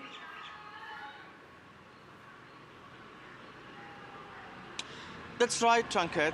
Her victory was a kind of a foregone conclusion, but the margin speaks volumes in terms of the kind of springboard this mandate has given Priyanka, who's making her electoral debut in politics this time. And she has exceeded the margin of Rahul Gandhi. As we speak, she is nearly 6 lakh. She's leading with a margin of nearly 6 lakh votes. The second and third, the UDF and the LDF candidates, the NDA candidates are at a distant second and third with 1.95 lakhs and little over a lakh in the case of the NDA candidate. And the Congress is quite ecstatic about this, and they look at it in a different way. They say, while another Gandhi family member has now been elected from the south after Rahul Gandhi moved to Raebareli, this would also, they say, catapult Priyanka Gandhi to be a strong woman voice for the Congress in the parliament. They say she'll be articulate both in in Hindi and English, and she'll be a good bet to take on the BJP, as they say. Many Congress leaders also look as a slice of Indira Gandhi in Priyanka Gandhi, and that way they say, besides her performance and tackling of the issues in the parliament, they hope she would also be able to spend considerable time working on the organizational challenges of the Congress. They look at Rahul Gandhi as a kind of a mass leader who likes traveling across the country and emerging as a people's leader, listening to people, understanding their problems. And they look at Priyanka with the strength to fix the organizational challenges of the Congress in a bid to strengthen the party and take on the BJP in a more effective way. And they hope she'll spend more time working with the AICC leaders and taking on the challenges. But as an MP of Wayanad, the larger challenge could be also to spend enough quality time as an MP in Wayanad, as the criticism against her during the campaign by both the BJP and the left was that she could be an outsider. She is an outsider, she could continue to be an outsider, and she could abandon the constitution. So she has to disprove that and live up to this mandate she has won. So that's a big challenge for her. But certainly for the Congress, which lost Maharashtra, here is something big to be happy about. Some solace for the Congress party, and more they are consolidating in South, whereas in North India and West India, now we are seeing a complete decimation of the Congress party. Gurpreet China also joins us. We'll talk about Punjab in just a short while. Gurpreet, just give me a moment. Let me introduce my guest. Sachin Kumar is joining us at this moment. He's a political analyst. Mr. Brij Mohan Shrivastava, National General Secretary of the NCP. Ajit Pawar faction is also with us. Subhashini Yadav, spokesperson of the Congress party, is with us at this moment also. Thank you. Mayank ji is also with us at this moment, our in-house political expert. Mayank ji, the Congress party, like I said, more and more relegated just to the south of India. South or Wayanad? South.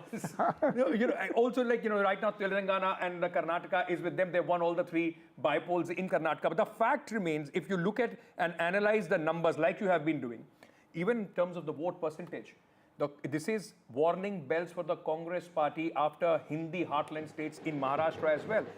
Maharashtra, though the Congress has not been able to perform like they used to at one point of time in their dominance of the 80s, but even then, the Congress party had pockets of massive influence. They have been decimated in those pockets as well. And we have discussed this before, and not in the studio and outside of it. Case of misplaced priority, and we have discussed this. Congress party gave everything in Wayanad and left everything else. See, in Jharkhand, all big leaders of Congress put together held 11 rallies. And I think they held very few rallies in Maharashtra also. Yes. And we had discussed this. See, what is Congress's priority? See, Maharashtra is one state where Congress has always been very strong. Even till late as 2024 Lok Sabha election, they had 16% vote share, despite contesting fewer number of seats. But now they are reduced to just 10% vote. Just 10%, which is less than all 5 major parties. Less than BJP, less than both the factions of NCP. So of the 6 major parties, Congress has number 6 right now. In terms of vote share. Even though Congress contested more than 100 seats.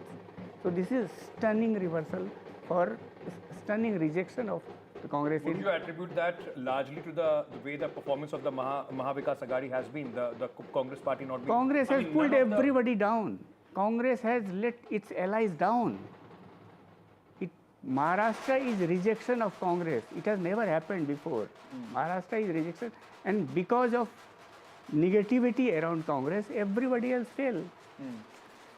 Let me just to ponder on this point further. Subhashini ji, Rahul Gandhi, like Mayank ji was making a point. Rahul Gandhi held 8 rallies in the state of Maharashtra. Was an important state. After Haryana, people were thinking that there will be a renewed Congress which will try and pull its weight as far as Maharashtra is concerned. 8 rallies, 2 of them were closed-door Samvidhan Sabhas.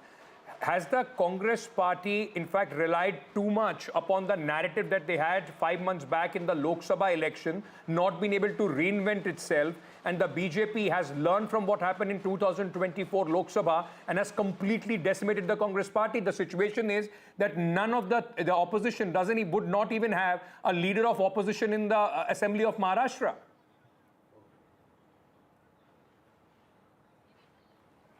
Certainly, we are a bit disappointed with the results which has come out in Maharashtra. This is not we were expecting. Why? Because as you just mentioned, there were a lot of rallies, programs, and I myself was there during the Samvidhan Sammelans. I am one of the organizers for them.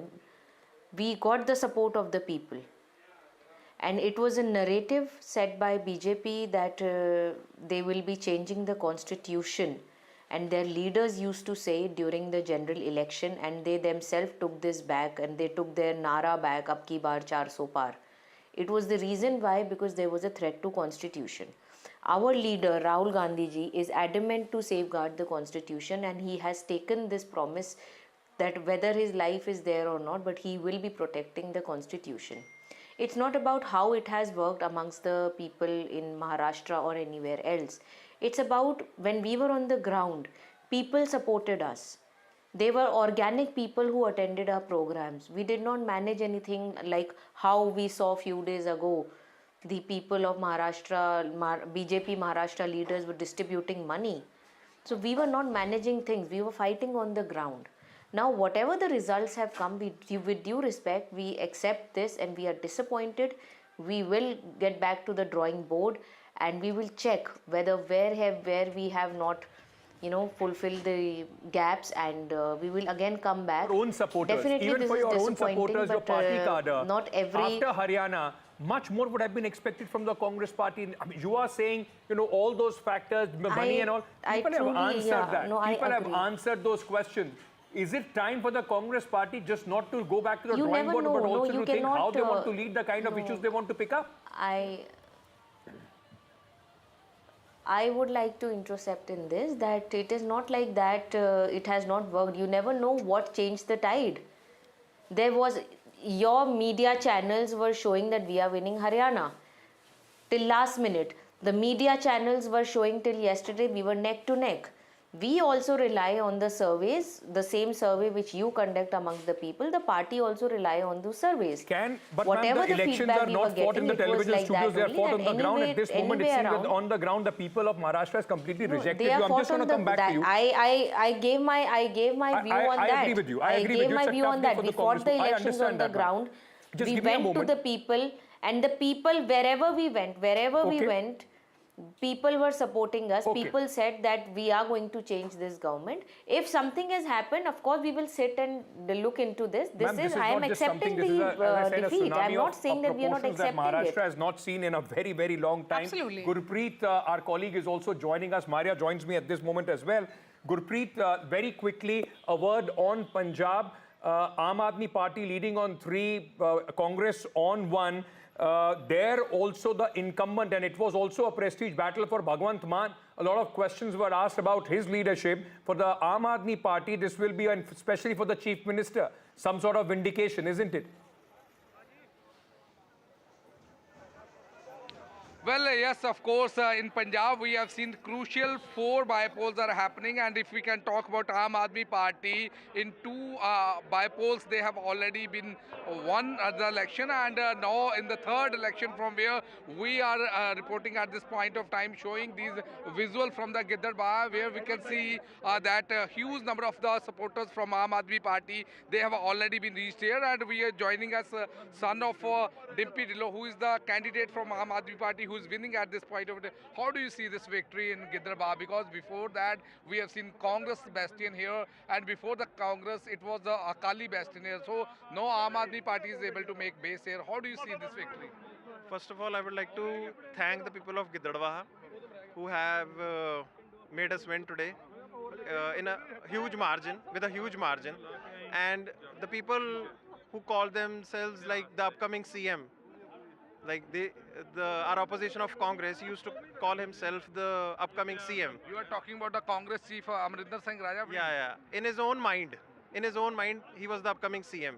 But now that wishes are gone. So I would just like to say this.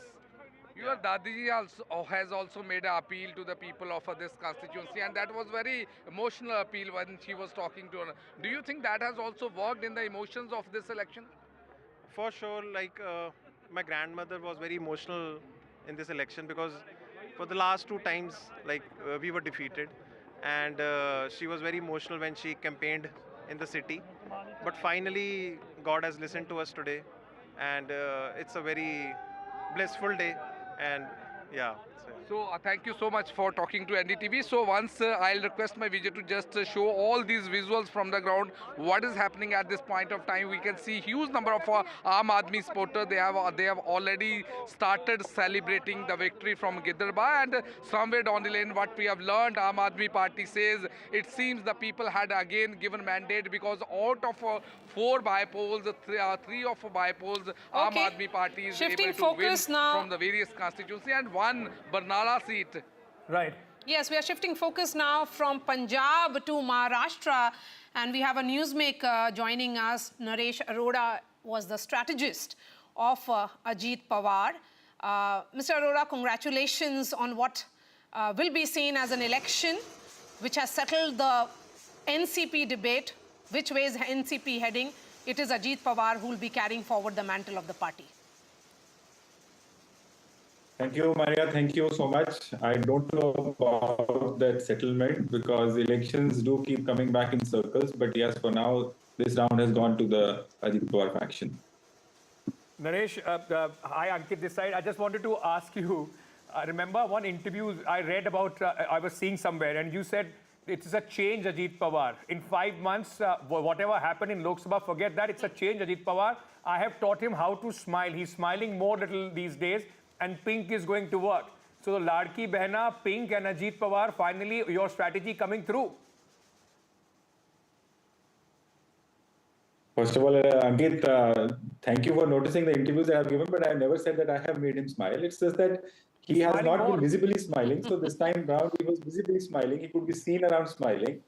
And regarding the color pink, of course, we were wanting that NCP needs to have a distinct identity apart from this, the blurring clutter of the colors that they are already there with the 6 parties in Maharashtra. So they needed to stand out. And with the Ladki Behan Yojana coming in, the kind of scheme that it was connecting with the women household and women workforce, so it was required something which could give them a presence for which they could just feel that there is a happiness in their camp rather than the gloom of the Lok Sabha results. But Naresh, the question here is that in terms of strike rate, of course, the NCP within the Mahayuti is done really well, and it would be seen as cohesive, fight where all the 3 alliance partners came all guns blazing. I mean, all the cylinders firing here. What do you think changed in the last 5 months? From a party which received a debilitating blow at the hands of Sharad Pawar to now, where the strike rate of NCP, Ajit Pawar is much better, much better than NCP Sharad Pawar. Over 60%. Over 60%. Yeah, of course, Maria, they are going to be nearing 70%. There are a couple of seats which we are on very tight trail at the moment, but I think they'll also come through. So we'll be touching some 40 seats. Regarding the changes in the 5 months, what I would say is that the first was a realization that they need to pull up their socks. Because till now, I think the way NCP functions for the last 25 years, they have been winning in their own bastions, and there has never been a requirement for them to work as a party. So another thing was that Mr. Sharad Pawar used to play the role of that vote getter. He was the one who used to be the public face, and Mr. Ajit Pawar was the one who was running the administration, and he runs the administration so efficiently that even his critics approve of his administrative skills. And if you talk to any bureaucratic setup, they will also have the same words for him. So Mr. Ajit Pawar was to realize that his role has changed now. He needs to function as a party president and not just as a deputy chief minister. He enjoys the role of being an administrator very much, but he had to come out of his comfort zone, which he did. And another thing which people have not been knowing about it, that Mr. Ajit Pawar is a very hardworking politician who gets up at 5 o'clock, starts meeting people at 6 o'clock, but has never been doing it in a way that people would be seeing it that, okay, fine, this is one mass leader. So once he realized that there is a change of role required, and he came into his own, the Jan Saman Yatra, the adoring of the pink color, and of course the big smile, which is now, again, I think the bigger one has been pasted on his face today after the results. But these all things work together, and then there was the concentrated approach towards the number of seats to contest, because generally the jostling and the tug of war amongst the alliance partners always that who will get more seats to contest. So my role here was the first thing that they should be contesting the seats which are in winning distance, where we have a winning shot, because the numbers today are going to matter, not the numbers on the day the tickets were announced. Once that was clear, then the candidates were worked upon, the right candidate selection happened. He did give in to, he had to give up, in fact, sorry, I should say that he gave up a couple of candidates with whom he had emotions attached, because he could see that they might not be able to make through. Right. So some tough decisions on the course, hard work which he showed on the ground, and it motivated his candidates as well, because when the Lok Sabha results were out, I remember my conversations with the MLAs that how were they feeling at that point in time. And 4 months down the line, once the elections were announced for Vidhan Sabha, the mood was completely different. And confidence is a big thing in politics, that how you think that how are you going to make it or you're not going to make it. There are certain candidates who were not even willing to contest at one point in time. And now today they are winning by 28 or 30,000 votes. So this is the kind of confidence that came back. The party worked unitedly. The presence was felt. The campaign was, by all accounts, I would say, on a positive note. More or less, and of course, one major change factors from Lok Sabha coming together to make that kind of victory. But Naresh, very interestingly, like you were saying, how in 5 months, you've been able to bounce back, recreate the whole image and the way things were functioning. But can I ask you, because interestingly, you worked at some point of time with the Congress party as well. Where did the Congress party and the opposition fail? Were they not able to answer the narratives that you and the Mahayuti was able to create? And was it them holding on to an old narrative? I mean, Constitution khatre mein hai, may have worked in the Lok Sabha, but how does it work in a state election? That narrative of caste census, it may have worked in the Lok Sabha, it did not work this time around. Or do you think their strategy was wrong from the word go? Or there was too much of confidence, I mean overconfidence as we keep talking about, or complacency? I should not be commenting on their strategy now that I'm not working with them, but because this question has been asked and I am on the opposite side, what I see is that they were complacent to start with. After the Lok Sabha, they thought it was a done deal. And based on that, I could see that in the last 5 months, the playground was left open for the Yuti players to have a field day. And Congress or their alliance partners came to the playground very late in the game. By then, I think the match was already over. The Ladki Bahin Yojana had penetrated and disseminated in the way that they could not have an answer to it. With the Ladki Bahin Yojana also, they were very confused. Initially, they opposed. Then they said that this will not be coming again. This will be just one installment thing. Then they said that they are doing just for elections. So they were not clear that how to first of all react and then to set their own narrative. And by the time they decided to have their own narrative, there was just 20 or 18 or 20 days to polling, which is very little time for any narrative to come along. And yes, the constitution narrative or other such narratives were not holding ground, especially because the elections are localized. And in our party, we try to localize elections as much as possible with the local manifestos, etc., so that we can see that the narrative is specific to the constituency and the candidate, and not, if anything negative comes around, we can be able to hold our fort. So are you giving, many are saying that one singular factor which dominated this election and is responsible for this kind of landslide for the Mahayuti is Ladki Bahin. And the fact that there was DBT, direct benefit, which happened to most of these women across Maharashtra. So they had tried that party, and that is the reason why they went ahead with it. How much of Ladki Bahin was the factor in this election for this kind of victory, Mr. Arora? Oh, definitely. Ladki Bahin is the clear runaway winner. And I think if opposition, what they tried to do with Ladki Bahin was something they should have considered, that they have been implementing such kind of guarantees or schemes in their own states as well. So to criticize them, they should have thought about it twice. Because if the schemes are getting implemented and there are electoral benefits or political dividends that the party is reaping, they should have thought twice before criticizing it. First they said that it is going to be withdrawn, then they said this is buying of votes, then they said there are multiple installments not going to come in. And credit to Mr. Ajit Pawar and the UT partners that they were able to I think disburse 5 installments of it, which lent credibility that this scheme is there to stay, number one. Number two, with the Ladki Bahin Yojana, the schemes don't win elections on their own and the governments don't win elections. It is the parties who take those schemes to the voters, and in a cluttered political space as cluttered as Maharashtra with 6 symbols on display, it was very difficult, I can tell you, for the ladies to understand that which symbol they need to press, because they were going to vote for Ladki Bahin Yojana, that was a given. But which symbol to go and press, for that the credit should be given to all political parties of the UT alliance, that they were able to convey to the voters. I think that's the central pivot around which a lot of other strategies also came through. You know, the micromanagement, as Mr. Arora was also telling us. Thank you so much, Naresh Arora. Thank you so much. Congratulations today. You and the party that you're working at this moment, the leader you're working at this moment, are one of the big winners of this election in Maharashtra. Thank you for joining us here on NDTV.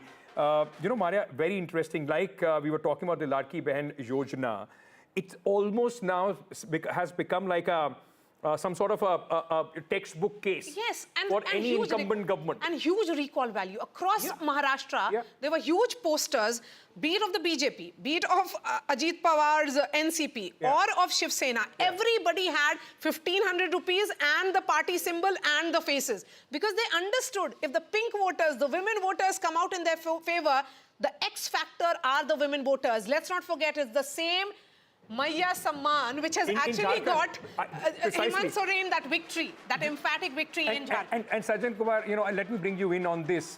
We've seen a jump in the women voters in Maharashtra. We've seen that same in Jharkhand. And just go back, Madhya Pradesh, West Bengal for Mamata Banerjee. Nitish Kumar Bihar. Nitish Kumar. Women voter now is and Prime Minister Modi. Prime Minister Modi. From 2014, we have seen a concerted effort to cultivate women as a vote bank. Which cuts across religion, which cuts across your caste arithmetic, which cuts across everything, which is paying dividends specifically for the incumbents. So if you see the shift, what happens that when we analyze it during the elections, we tend to treat voters as either community or as farmers, as women, as youth. What happens that voting is decided at the household level. And in household level, who is the pull factor? Is it going to be the women? Is it going to be some patriarch, male elderly men? So we have seen in the case of Madhya Pradesh, 6 months before the assembly election, there was perceived anti-incumbency and criticism against Shivraj Singh Chauhan. But come closer to the election, not only the women became the pull factor, they also ended up pulling in many of the male households, you know, along.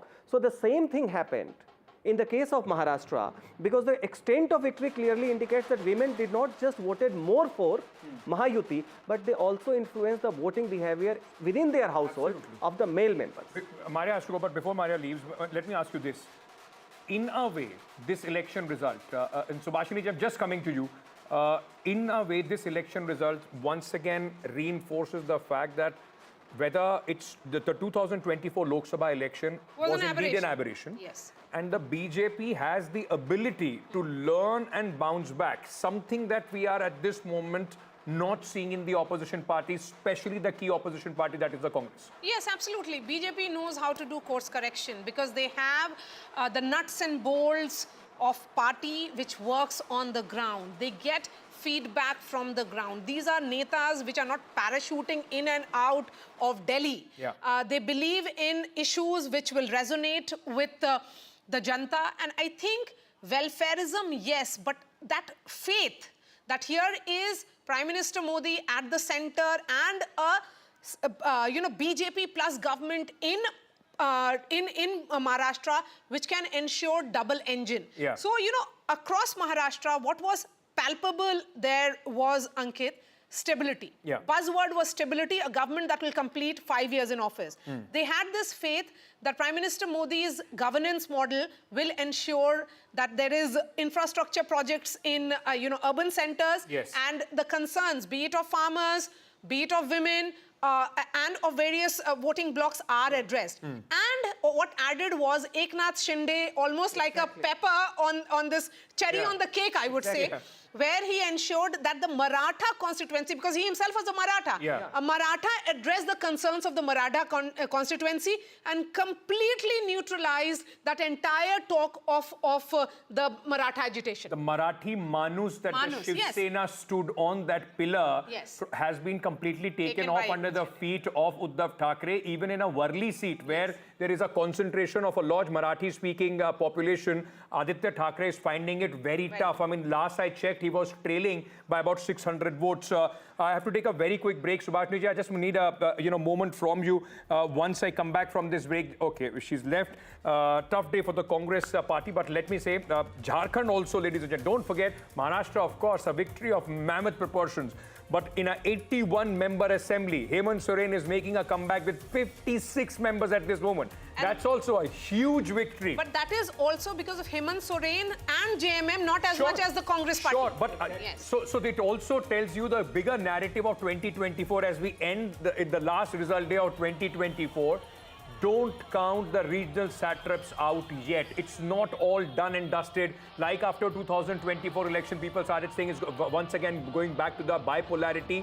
Congress will need to pull up its socks much more before we can once again have that kind of bipolarity in elections of India. Quick break. We are coming back. Stay tuned. Our coverage continues.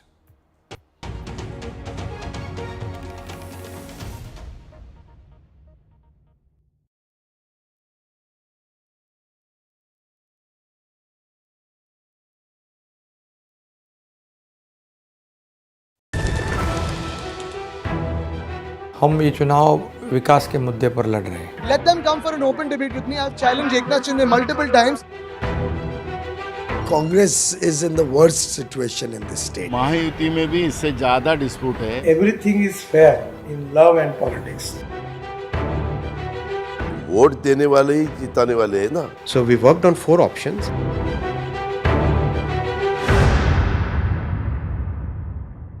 I've been reporting on all issues, big and small, from Andhra Pradesh, Telangana, rest of South India, bringing you all the action, all that you need to know, all that you want to know. The energy of Maximum City is infectious. I bring in that energy in our news coverage from financial capital Mumbai. India's IT capital is always buzz. It's literally a city that never sleeps. And I keep you ahead on all the Bengaluru buzz. Covering from the southernmost part of India over the last 23 years, I bring in-depth and 360-degree coverage from the Dravidian heartland. The land of Mishti is also known for its bitter politics. I have seen much water flow under the Howrah Bridge, covering Bengal in all its vivid colors. In today's interconnected world, India's voice is more crucial than ever. When India speaks, the world listens. At NDTV World, we are that voice, bringing you intelligent and insightful news from India and beyond.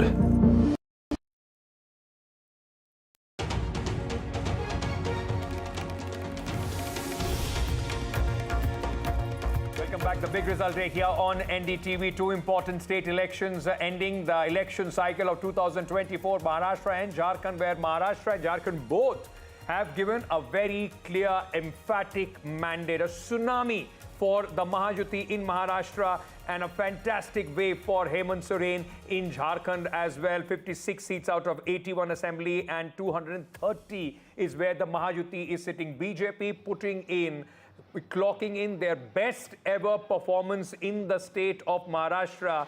Their strike rate almost touching 80%, if I'm not mistaken, at this moment. Brijmohan Srivastava also joins us, National General Secretary of the NCP, Ajit Pawar. Mr. Srivastava, does this now settle the debate over the nephew and uncle tussle? Who has the real NCP? Now Ajit Pawar can go out and claim NCP is his. Actually, no need to claim now, because the Election Commission of India already recognized us as a Nationalist Congress party, headed by Ajit Pawar ji and headed by the working president Praful Patel Sahab. So it's very loud and clear. But no doubt, this time the peoples have given us mandate, and they have clearly announced that the real NCP is run by the Ajit Dada Pawar. And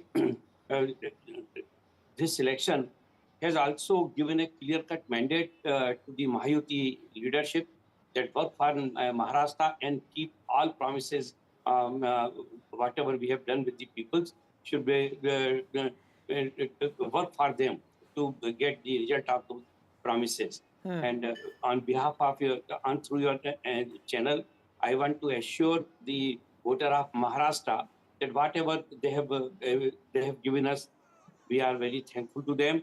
And humbly we say, want to pay the respect to the voters that they have recognized our leadership for serving the people of Maharashtra. Srivastava ji, let me ask you this as well. Now, of course, there will be all talks about a government formation. Ajit Dada Pawar always wanted to become the chief minister, still harboring that dream, but has been the perpetual deputy chief minister of Maharashtra. So, chhati baar bhi are we going to see him as the deputy chief minister? Because with these numbers, the bargaining power of both the Shinde Sena and Mr. Ajit Pawar is considerably less with the BJP. Unke khud ke paas 127, 128 vidhayak hai. So, your bargaining power is less. Does this mean that Ajit Pawar will settle to a comfortable deputy chief minister, sir, in the new government formation? Actually, I am not agree with his word bargaining. There is no bargaining actually. We are the united force as a Mahayuti party. So we do not bargain each other. Our leadership will decide the total. All our MLAs will decide. They will sit together, and the parliamentary board of all the parties will sit together, and they will decide who is the right person for this time for Maharashtra. Because the selection of chief minister doesn't it is not limited to the number of MLAs. It's the leadership also minutely analyze the political need of the state also. So, Srivastava साहब, एक सवाल मैं आपसे और पूछना चाहूँगा. इस result के बाद क्या अजीत पवार जी कोशिश करेंगे शरद पवार जी भी साथ में आ जाएं? उनके लिए अभी भी कुछ रास्ते खुले हुए हैं, या फिर उनके जो एमएलएज हैं 12-14 जो एमएलए हैं उनको तोड़कर अपने साथ लेके आने की कोशिश, या उनके लिए रास्ता खुला हुआ है, उनके लिए कम से कम दरवाजा खुला हुआ है अगर शरद पवार जी की पार्टी से कुछ एमएलएज आपकी तरफ आना चाहें तो? देखिए, मैं एनडीए और महायुति की ओर से एक बात बहुत स्पष्ट करना चाहता हूं. कोई भी व्यक्ति जो महाराष्ट्र के विकास के लिए महाराष्ट्र की सरकार के साथ या महायुति की सरकार के साथ काम करना चाहता है, ऐसे किसी भी व्यक्ति का हम लोग स्वागत भी करेंगे, सम्मान भी करेंगे. क्योंकि ये जो जीत हुई है, ये जीत निश्चित रूप से महायुति के नेतृत्व की हुई है, लेकिन हमारा कमिटमेंट पूरी महाराष्ट्र की जनता के लिए है. और इतने बड़े विशाल प्रदेश के लिए हम सब लोगों को मिलजुल कर जब तक हम काम नहीं करेंगे, तब तक हम महाराष्ट्र को देश के सबसे बेहतरीन राज्यों में से एक नहीं बना पाएंगे, जिसको हम लोग जानते हैं. तो अगर कोई भी साथ देना चाहता है, कोई भी काम करना चाहता है हमारे पार्टी प्रोग्राम को लेकर, जो सरकार की नीतियां उनके लिए अगर कोई भी समर्थन देगा, तो हम लोग निश्चित रूप से उसको स्वीकार करेंगे. Okay. Technically, if you look at these numbers, and Sajan, if I may bring you in, the BJP technically, can in fact form the government on its own as well with the help of some independents, because they are at this moment at 130. 55 for Mr. Shinde, and if I'm not mistaken, some 38 or something, 39 for the Ajit Pawar faction of the NCP at this moment. So the bargaining power goes less, and B, with this kind of mandate, there is zero doubt that the BJP will have its own chief minister. I mean, it's not going to be allies dictating the terms at all. Not only that, in fact, it would be very difficult for Eknath Shinde to, insist that he should be the chief minister. He should continue as the chief minister, because the kind of mandate BJP has got. Now see the permutation and combination, just for the, hypothetically. Uddhav comes in, BJP forms the government minus Ajit Pawar, minus Shinde. Ajit Pawar just retains, comes with the BJP, BJP forms the government. BJP manages some independent, and here and there pulls through, it forms the government. So that way BJP has. But the real question is, one, at this point of time, the kind of mandate is there, the kind of social ambience by Jarange Patil factors, Sharad Pawar factors, etc., though it has been decimated. But I think BJP would be quite careful at this moment to carry everyone along and try for some internal adjustment. Despite the fact that they can go alone at this juncture. I'm sure. I mean, because the mandate is for the Mahayuti. Of course, the BJP is the biggest component of the Mahayuti. They have performed exceedingly well. For 149 have at this moment leading on 130. It's remarkable strike rate. But also do not forget that Ladki Bahan Yojana, if that is the X factor and game changer, then despite the lesser performance, Eknath Shinde has to be credited because he was the one, not only he was the one who insisted for its implementation, while the report goes that Ajit Pawar was not very keen on that. Right.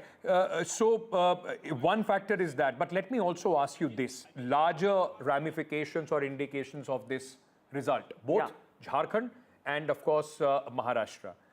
Are we back nationally to the 2019 Lok Sabha position? The realization that 99 for the Congress party is only 99, it's not 199 or 272. And for the BJP, the 240 at this moment will at least be weighed over 272 of their own. Exactly, and decisively, if you see the implications, I mean, it seems as if 2024 Lok Sabha verdict, which was a dashing hope for BJP, was an aberration, because in terms of the narrative wherein Congress had started acting as if it has the mandate to insist on policy direction, certainly has taken a setback after Haryana Assembly election. Then comes Maharashtra. Certainly it is going to further kind of augment the policy direction which the BJP government at the center would like to have. It will also have its implications on the Nitish Kumar and Chandrababu Naidu, who would like to have a better pedestal in their respective home state, while at the center they would be giving free hand to the BJP government. Also, it will have the implication on all the leadership transition debate that was taking place as a subtext within the BJP. Right. So that way you see, I mean, from everything in terms of the policy direction, Congress is further demoralized, and I think that will be reflected in the parliament session that is about to begin. Right. And policy direction will go the BJP's way.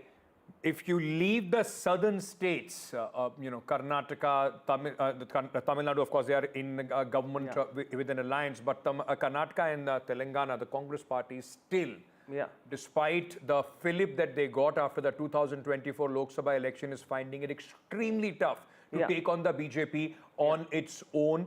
And it's dependent largely on the alliance partners for its performance, whether it's Jammu and Kashmir or now in this case Jharkhand. So the Congress dependence on Jharkhand, their bargaining power with their allies goes further down, with the BJP in fact coming on its own, and its bargaining power even at the center with its allies will significantly rise after these results. Let's very quickly also bring you some reports that our colleagues have sent from various bypolls. Interesting, because these bypolls are also sending out a message, ladies and gentlemen, in those particular states for the ruling alliances. In Punjab bypolls, 4 assembly constituencies, the Aam Aadmi Party is in fact leading on 3. And after the disastrous performance of the Aam Aadmi Party in the Lok Sabha elections, it was a very important election for Chief Minister Bhagwant Mann. In Giderba bypolls, we have seen it was one of the hot seats where there was 3-corner contest, and we have seen Aam Aadmi Party was able to win this seat from the Giderba, and it's the mandate from the people of Punjab to Aam Aadmi Party in Giderba constituency. We can see these visuals here that how this victory is being celebrated by the supporters of Dimpy Dhillon, Hardeep Singh Dhillon, who had contested election from Aam Aadmi Party. He was earlier contesting from Akali Dal, and here in Giderba we have seen high-stake battle was between Aam Aadmi Party, BJP and Congress also. From Congress we have seen that there was a high-stake battle which was going on there. One side we have seen Congress Chief Amrinder Singh Raja winning. He was one who was his wife was contesting from here. At the same time, what we have seen from the BJP, the former finance minister, he was contesting from Giderba. So as of now, what we are showing from the ground, how this victory is being celebrated by the supporter of Aam Aadmi Party on the dole beats. They are also celebrating this huge victory here in Giderba. So as of now, what we can understand, the party was able to maintain its own mandate in the people of Punjab. If we can talk about bypolls which are happening in the state of Punjab, and specifically from Giderba, what we have seen, the Aam Aadmi Party is able to make a historic victory from this seat. With Vijay Rajesh Kumar, this is Gupta Singh. Okay, let me very quickly take you to Maharashtra, where one of the big winners today, Devendra Fadnavis, the man who could be the next chief minister, is speaking at this moment. त्या fake नरेटिव्हच्या विरोधात लढणाऱ्या ज्या वेगवेगळ्या संघटना आहेत राष्ट्रीय विचारांच्या, त्या संघटनांचा विजय आहे.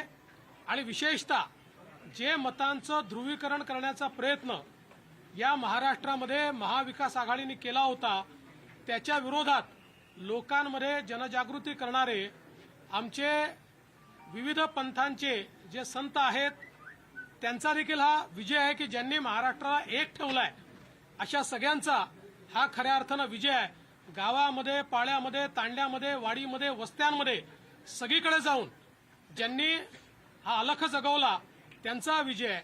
आणि खऱ्या अर्थानं महाराष्ट्रातले आमचे महायुतीचे जे लाखो कार्यकर्ते आहेत, या कार्यकर्त्यांचा विजय आहे.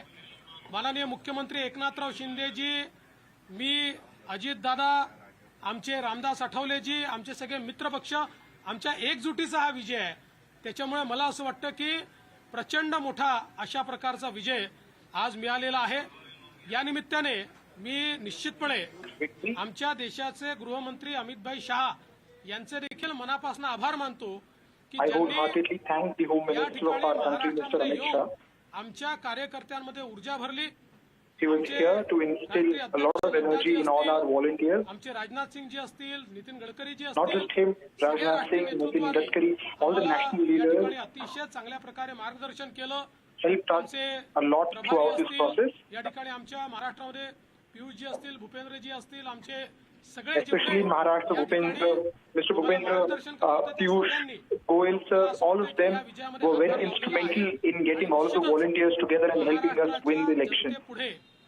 आम्ही नतमस्तक आहोत. याच्यापेक्षा जास्त आज I bow down in front of my voters. अक्षरशः साष्टांग दंडवत महाराष्ट्राच्या जनतेला, ज्या महाराष्ट्राच्या जनतेने हे प्रेम दिलेलं आहे. आणि मला असं वाटतं I bow down to the people of Maharashtra who have showered us with so much of love. त्या प्रचाराला महाराष्ट्राच्या जनतेने आपल्या कृतीतून उत्तर दिलेलं आहे.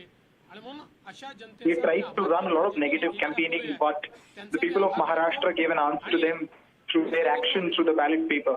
की आम्ही आधुनिक अभिमन्यू आहोत, आम्ही चक्रव्यूह तोडून दाखवू. तो चक्रव्यूह तुटलेला आहे.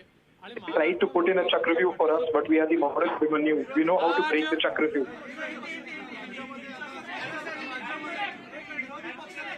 आज महाराष्ट्र की जनता ने जो अप्रत्याशित इस प्रकार की जीत हमको दी है, इससे ये बात पूरी तरीके से स्थापित होती है कि महाराष्ट्र ये प्रधानमंत्री मोदी जी के पीछे है.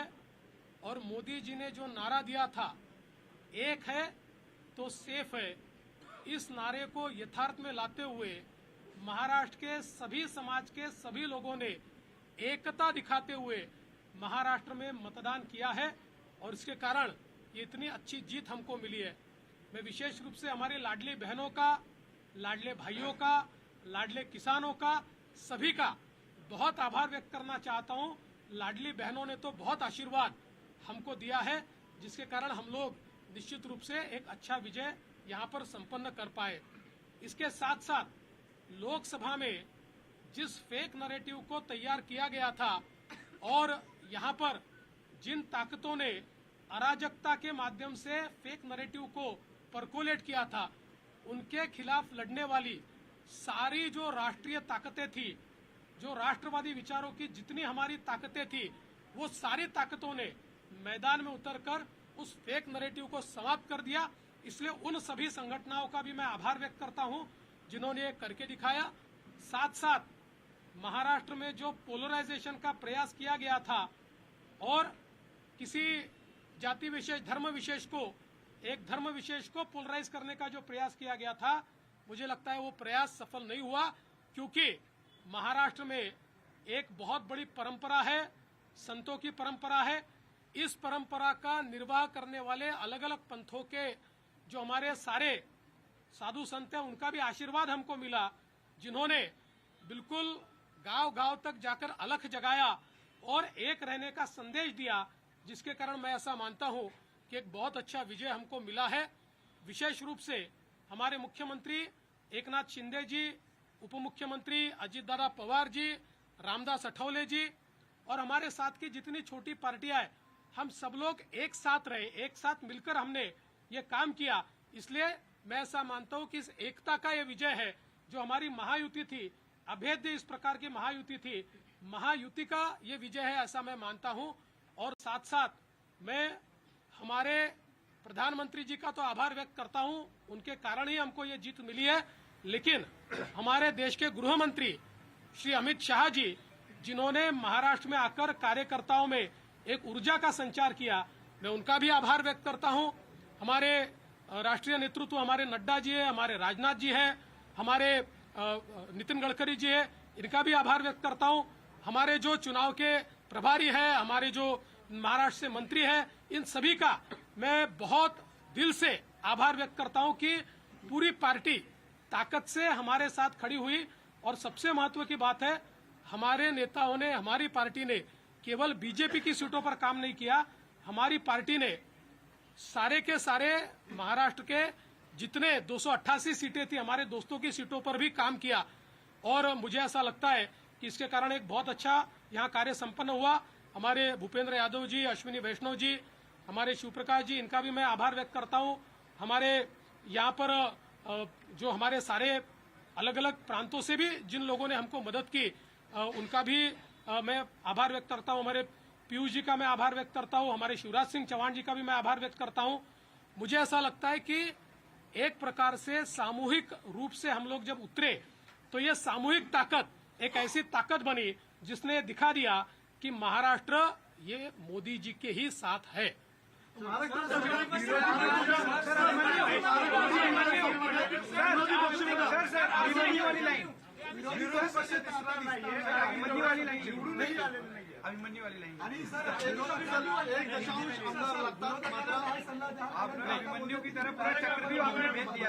ऐसा है, मैंने पहले ही कहा था कि मैं आधुनिक अभिमन्यु हूँ, चक्रव्यूह को भेदना जानता हूँ। हमने चक्रव्यूह को भेदा है और ये कोई मैं पहले भी कह रहा हूँ, वापस कह रहा हूँ, इस विजय में मेरा बहुत छोटा उसमें मैं समझता हूँ कि सहभाग है। एक ये हमारी जो पूरी टीम है, इस टीम ने इस विजय को लाया है। मला असं वाटतं की कुठल्याही लोकशाहीमध्ये एक चांगला विरोधी पक्ष असणं हे गरजेचं आहे। त्यामुळे जे काही विरोधी पक्षाचे लोक निवडून आलेले आहेत त्यांचा आम्ही सन्मान करू। त्यांचा आवाज छोटा असो की मोठा असो, ते ज्या योग्य गोष्टी सांगतील त्या योग्य गोष्टींवर आम्ही त्यांना प्रतिसाद देऊ।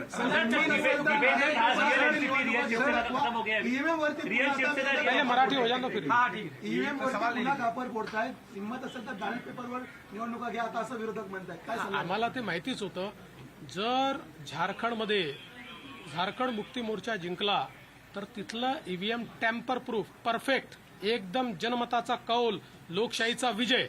आणि महाराष्ट्रामध्ये हे धाराशाही झाल्याबरोबर लोकशाही खतऱ्यात आलेली आहे, ईव्हीएम प्रॉब्लेममध्ये आहे, ईव्हीएम टॅम्पर झालेला आहे।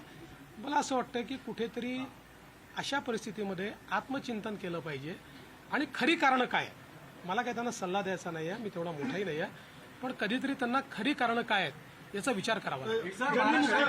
मुख्यमंत्री पदाची स्वप्न पाहिली असे राष्ट्रवादी आणि काँग्रेसमधल्या बड्या नेत्यांचे या विधानसभा निवडणुकीमध्ये पराभव झालेला आहे। असं लोकशाहीची हीच खरी मला असं वाटतं गंमत आहे की लोकशाहीमध्ये कोणाला जनता डोक्यावर घेईल आणि कोणाला जनता धाराशाही करेल हे सांगता येत नाही। या निवडणुकीने पुन्हा एकदा ते दाखवून देईल. मोठ्या प्रमाणामध्ये यश मिळालेलं आहे. मागच्या वेळेस दातृत्व दाखवत भाजपाने एकनाथ शिंदेना सीएम पद दिलं. आता सगळ्या तुमच्या लोकांच्या अनेक राजकीय नेत्यांचे बाईट्स येत आहेत किंवा प्रतिक्रिया येत आहेत की भाजपाला आता यश मिळालं तर भाजपाने मुख्यमंत्रीपद घ्यायला हवं. या बाबतीत माननीय अमित भाई शहांनी प्रेस कॉन्फरन्समध्ये क्लिअरली सांगितलेलं आहे, मुख्यमंत्रीपद हे कुठल्या निकषावर नाही. मुख्यमंत्रीपद तीनही पक्षाचे नेते एकत्रित बसून ठरवतील. एकनाथराव शिंदेजी त्यांच्या पक्षाचे राष्ट्रीय अध्यक्ष आहेत, अजितदादा त्यांच्या पक्षाचे राष्ट्रीय अध्यक्ष आहेत आणि आमचे जे राष्ट्रीय अध्यक्ष आहेत त्यांना आमचं पार्लमेंटरी बोर्ड हे ऑथराईज करतं. ते बसून जो निर्णय घेतील तो निर्णय असेल. कुठलाही वाद नाही आहे, कुठलाही विवाद नाही.